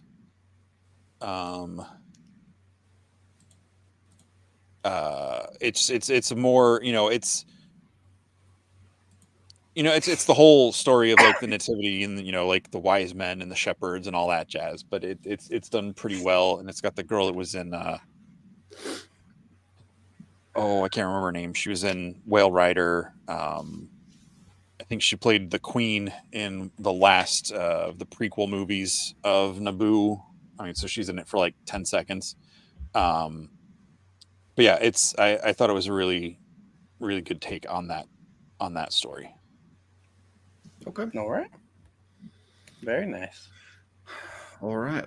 What's next? Have You Ever or This Week in Theaters? I think we roll right into Have You Ever because that is kind of Christmas-ish. So, I mean, this is mostly a Have You Ever for Curtis because he was the only one who hadn't seen it, and that is Just Friends, starring Ryan Reynolds, Amy Adams, and Anna Faris. Amy Smart. Sorry, Amy Smart. So Curtis, did you watch Just Friends? I did. And what did you think of it? I didn't despise it, but I didn't love it. It was, I'm a big Ryan Reynolds fan, and he was very Ryan Reynolds-y, in this. So, but it was just kind of a typical, I saw where it was going. There weren't a whole lot of surprises. It was what it was. It was a good popcorn flick to watch, but I don't think it's anything that I would probably watch again. So fair enough. Yeah, it's just one of those, it's definitely Christmas adjacent, even if you don't want to say it's a Christmas movie, and it's one of those that will pop on, like wrapping presents, decorating the tree, like it's got some great moments. All the actors in it are great. Anna Faris as the freaking pop star, like she's hilarious throughout. Ryan Reynolds is classic, so it's a nice, fun movie, and it definitely puts me in the mood of the season. So. Yeah, I mean, in that same vein of the kind of overweight, nerdy kid in school that all of a sudden, like later on in life, changes their life around to be, along those lines, I really like Central Intelligence with the Rock and Kevin Hart. That's a great movie. I don't think I've seen that one. It is fucking hilarious. I absolutely love that movie. So, yeah, if you liked this one, I think that you would love Central Intelligence. Just FYI. So, Jesse, Sean, any thoughts on Just Friends? I remember going to see that in the theater. I had a lot of fun watching it. I think doesn't something happen where like they keep like is there something weird with like toothpaste or something? I feel like in that like I don't think I don't know. so. There's a funny joke with toothpaste. There's something funny with like the little brother, and like because he's so excited to like babysit the pop star and everything, and it's just Anna Faris is like eating the toothpaste because she falls on her head and like has a concussion. Yeah. I forgot about the toothpaste, but yeah, definitely the little brother. He was fun throughout, and he's all excited. It's just a fun movie. It's not one that I would ever. I again, it's one that to me is more of the rom-com than it is a Christmas movie. But it's if I owned it, I had the DVD at one point. I don't know what happened to it, but it would be on the shelf with the Christmas movies if I had it. Nice. Yeah. It's been a while since I watched it. I wanted to watch it before this week. I just didn't get to it. I actually did rewatch it just to remind myself because it's been so long, and one of the best parts for me is just the little brother. Yeah. Him being the way he is in the movie is hysterical to me, and every time he's in a scene, it usually made me laugh. And then like on top of that, rewatching it and looking at Amy Smart and going, I miss her. I want to see more of her. And then later where you see a little more of her and she wants to be in the same bed as Ryan Reynolds, I'm literally aching because I'm like, dude, you are fucking up so bad. And this is like, it's like silver platter. Really? Come on. It was driving me crazy. But yeah, like I kind of miss seeing her in movies, honestly. She has a lot of charm to her. So the little brother is like, if you can imagine, like when you're a teenage boy and you've got that poster of some, some singer or somebody on your wall or somebody that I don't know. When I was a kid, it was like Madonna, it's like if all of a sudden, like, my older brother showed up and it's like, hey, I need you to kill some time with Madonna for, a few days while I, like, okay. Like I would be the exact same way. So all of that, like I said, none of it was surprising. It played out the exact way that you would think that it would. Oh yeah. But it was still funny and enjoyable. So yeah, like that when she asks him to give her a massage and all that stuff, just watching how excitable he is. It's like he squirt the oil on. I'll get enough and all that. And then he tases her by accident. Yeah, and she falls like on the second story of the mall into the Santa display. Movie, like. She's pretty good at the physical comedy. Oh yeah, for sure. All right. Well, so Sean is on deck. Sean, what you got? Whip it out. So, I know Curtis was hoping for there to be Christmas movies, and I'm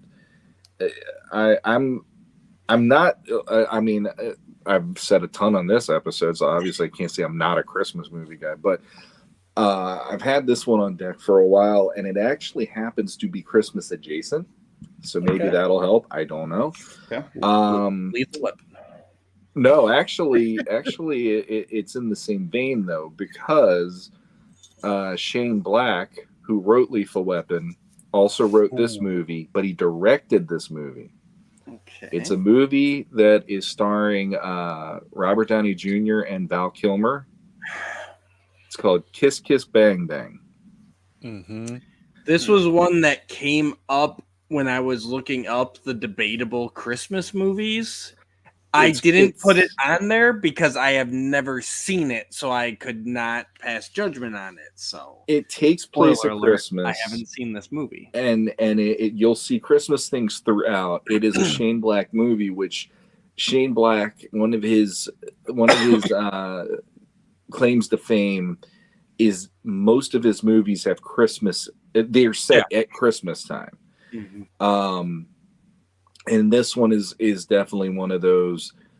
But for me, the reason I've been wanting to talk about this one for a while, it's one that I saw on HBO late night one night, like I'd say probably 15, 20 years ago, almost at this point. And I was like sucked into this movie, and I couldn't believe how much I enjoyed watching it. And then I had my buddies come over and watch it. And there is a scene in this movie with what happens with Robert Downey Jr. trying to play a tough guy, and how it goes so horribly wrong that a buddy of mine was laughing to the point of making high-pitched noises and gasping and rolling on the floor because he could not have guessed the reaction. And it was not Jesse. It was not Jesse. It was another friend of mine. And we had to literally pause the movie and wait for him because he couldn't stop laughing for at least 5 minutes or 10 minutes. And then we were finally, are you okay? Can you breathe? We'll watch the rest now. Who was that? Who was it? Yeah. Matt. Was it Matt? The other Matt. Yeah. And remember the high-pitched giggle he had? Yes. That's what I was picturing. 1,000 when he saw the scene I'm thinking of right now. I bet. So it's a Shane Black movie. Robert Downey Jr., Val Kilmer. It's a detective movie that takes place at Christmas. Robert Downey Jr. is a guy with priors in New York that somehow accidentally ends up at an acting audition that leads him to California to meet with Val Kilmer, who plays a gay private eye, and the gay part actually is a part of his character, so it's constantly referenced. And he's there to meet him so that he can learn how to be a better actor, and they end up taking a case, and that's all I'll say. All right, now that we know all the plot, that's just some of the plot. You don't Curtis, know I take it you've never seen this either. I'm actually shocked that I haven't. I love RDJ. I love Val Kilmer, especially in this time frame that this movie was made. Val Kilmer. Yeah, well, you got a shot, buddy. I don't know that does anything extra for me, but and yeah, this sounds. I mean, the one movie that it kind of sounds a little similar to me is there was one with Michael J. Fox and James Woods called The Hard Way, which was really funny, where Michael J. Fox was an actor and he's shadowing James Woods. So it kind of sounds like there's at least some part of it that's similar to that. And I love that movie. This sounds like something to be right up my alley. And I'm kind of surprised that I haven't seen it before. So I'll say you're pretty close to the money on that, because it is, if you go into it with that, yes, but this one is a lot more profane. So just keep that in mind. And it's almost like Deadpool, where Robert Downey Jr. will keep breaking the third wall and be the narrator to help you through the movie at points. Gotcha. So, yeah. But definitely way more profane than Hard Way. Okay. I will say that movie came out before they announced he was going to be in Iron Man. So when I saw that movie, and then they announced him as Iron Man, and I thought of that movie, and I was like, okay, I can see, not that the character is anything like Iron Man, but because Robert Downey hadn't done a lot in the years around that movie coming out. So it was like, okay, yeah, I could see him playing a version of Tony. And yeah. Well, on top of that, this movie was actually supposed to be his career rebirth movie. Right. And it ended up flopping in the theaters because they didn't know how to advertise it properly. So it ended up being one of those, like, I can't believe I missed this, but I also barely remember it was even in theaters when it was out. All right. Cool. So there you go. go. That sounds great, and we'll check it out. We are over 3 hours at this point, so I'm going to really quickly get to this week in theaters so we can wrap this thing up. I know Jesse's got to get up soon. Just I'm spun the probably random not going to sleep at this point. random number generator. It landed on 2002. So let me go ahead and open my junior year in high school. Oh yeah. Yeah. High school was All right. in my rear view mirror at that weekly. We're going 2002 and December 8th. we are we're looking for December 8th. I'm guessing there's going to be a Christmas movie or two. I think so. All right. So here's what we got. We got Die Another Day, James Bond movie. Yeah. We have got Analyze That. The sequel, not the original. Yep. We've got Harry Potter and the Chamber of Secrets. We have got Empire first, which successful South Bronx drug dealer turns his back on his roots and gives money to a Wall Street broker to invest for him. Okay. Treasure Planet. All right. Jim Hawkins is a teenager who finds a map to a great treasure hidden by a space pirate. Treasure Island, but in space. That's interesting. Okay. It's a Disney animated. I'm surprised that hurts my heart that you don't know what that movie is. Right. I'm like, why are you guessing? Never heard of that. Treasure Planet. Like, I've never heard of that. Sorry. The Santa Claus 2. Again. Number 2. 8 Crazy Nights, which is the Adam Sandler one. So, the only Hanukkah movie. Friday After Next. I think that's true. Name another Hanukkah movie, Jesse. Just because I don't know it doesn't mean it doesn't exist. We have got 8 Mile with Eminem. And finally, we have The Ring. Wow. So lots of sequels and yep. We will start at the top of the list. We got Sean. Sean, those are the 10. What are we seeing? So let's see. I'm gonna do this in a really weird way, and I'm gonna do it in a way where I'm hoping my wife doesn't listen to this. Mm-hmm. So 2002, I ended up being the wingman for a buddy of mine, and the girl that he was seeing had a sister who was a blonde model, and she and I hit it off, and we messed it up. We were trying to see The Ring, and I messed up how the timing of that worked. So I'd go back in time and just do that because it's always driven me crazy that was screwed up. Do that as in do the girl, or no? Do that as in meet her at the right time, and at least do that so I have one less regret in my life. Yeah. Even though yes, I am married and I'm glad I have my wife and my kids, but it's always driven me crazy that I never got to sit with her and watch The Ring because that movie did actually make me jump in my seat and go, "You got to be shitting me!" At the end of that thing. It's creepy. So, it is. Never seen it. So that will be my choice, The Ring. All right. Jesse, what do you got?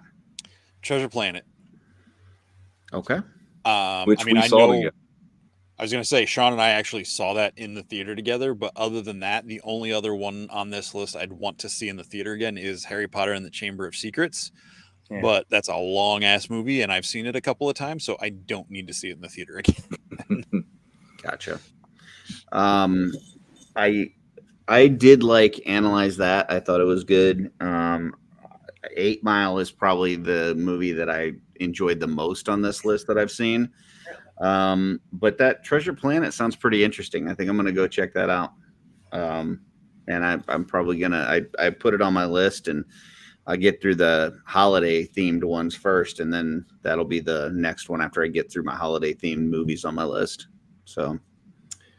Yeah, so for me, kind of coming down to the same stuff. Analyze That is a good movie. I just Analyze This was so much better. No knock against that. Just this is amazing. If it was Analyze This, hands down, but it's not. Harry Potter back when they were still good, that's definitely tempting. But like Jesse said, I did see that one in theaters, and I've seen it a bunch since then. Treasure Planet, I waited until it was on, I guess, DVD at that time, maybe VHS. I think they were both still out at that time. But so I'm going to go back and rectify that. And I'm going to actually see Treasure Planet in theaters because It's part of that Disney era with like Atlantis and a couple other things where like these movies were unfortunately getting overlooked, but they're really freaking solid.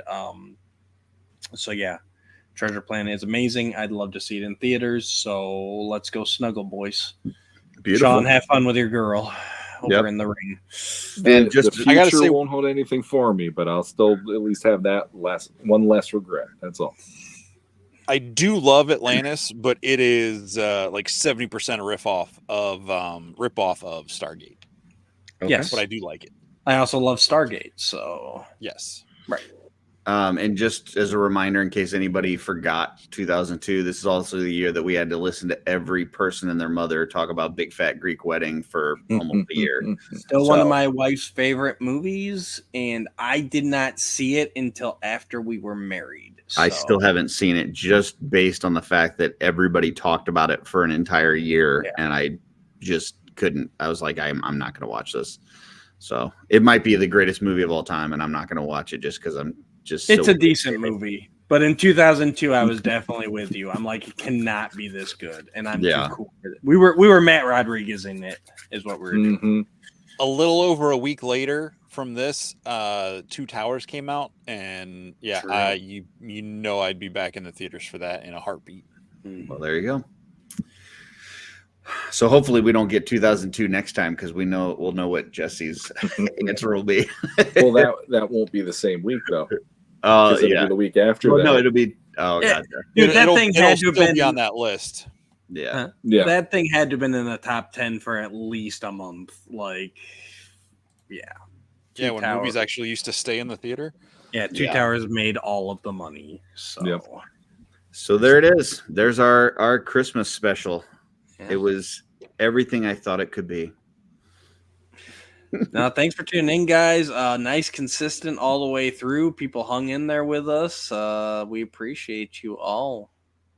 And for those checking this on replay because you love Christmas, but you don't love us enough to see us live, we appreciate you watching on replay. Yep. So I'm just happy that we got Christmas movies that Curtis didn't know. I was shocked by that. I really was. But now I've got more things to watch, so I'm excited. So nice. All right.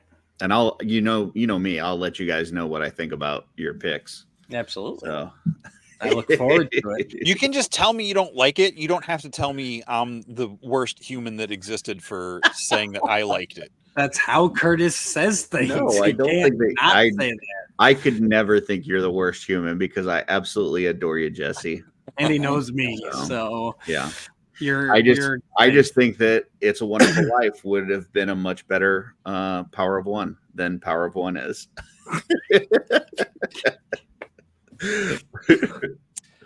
On that note, I'm going to go to bed for 2 hours. Hey, have fun at ToyCon tomorrow.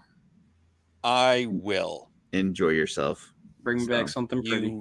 Bring me back something French. It's nice to hear. I say that to my coworkers all the time. It's nice to hear someone say that to me for once. There you go. All right. We'll see you guys next time on OffWorld. Oh, wait. What?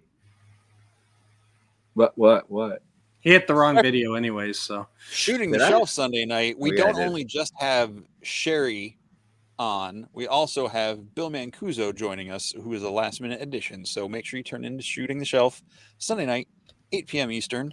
Joe, set your alarm. We'll see you then. Ho, ho, ho.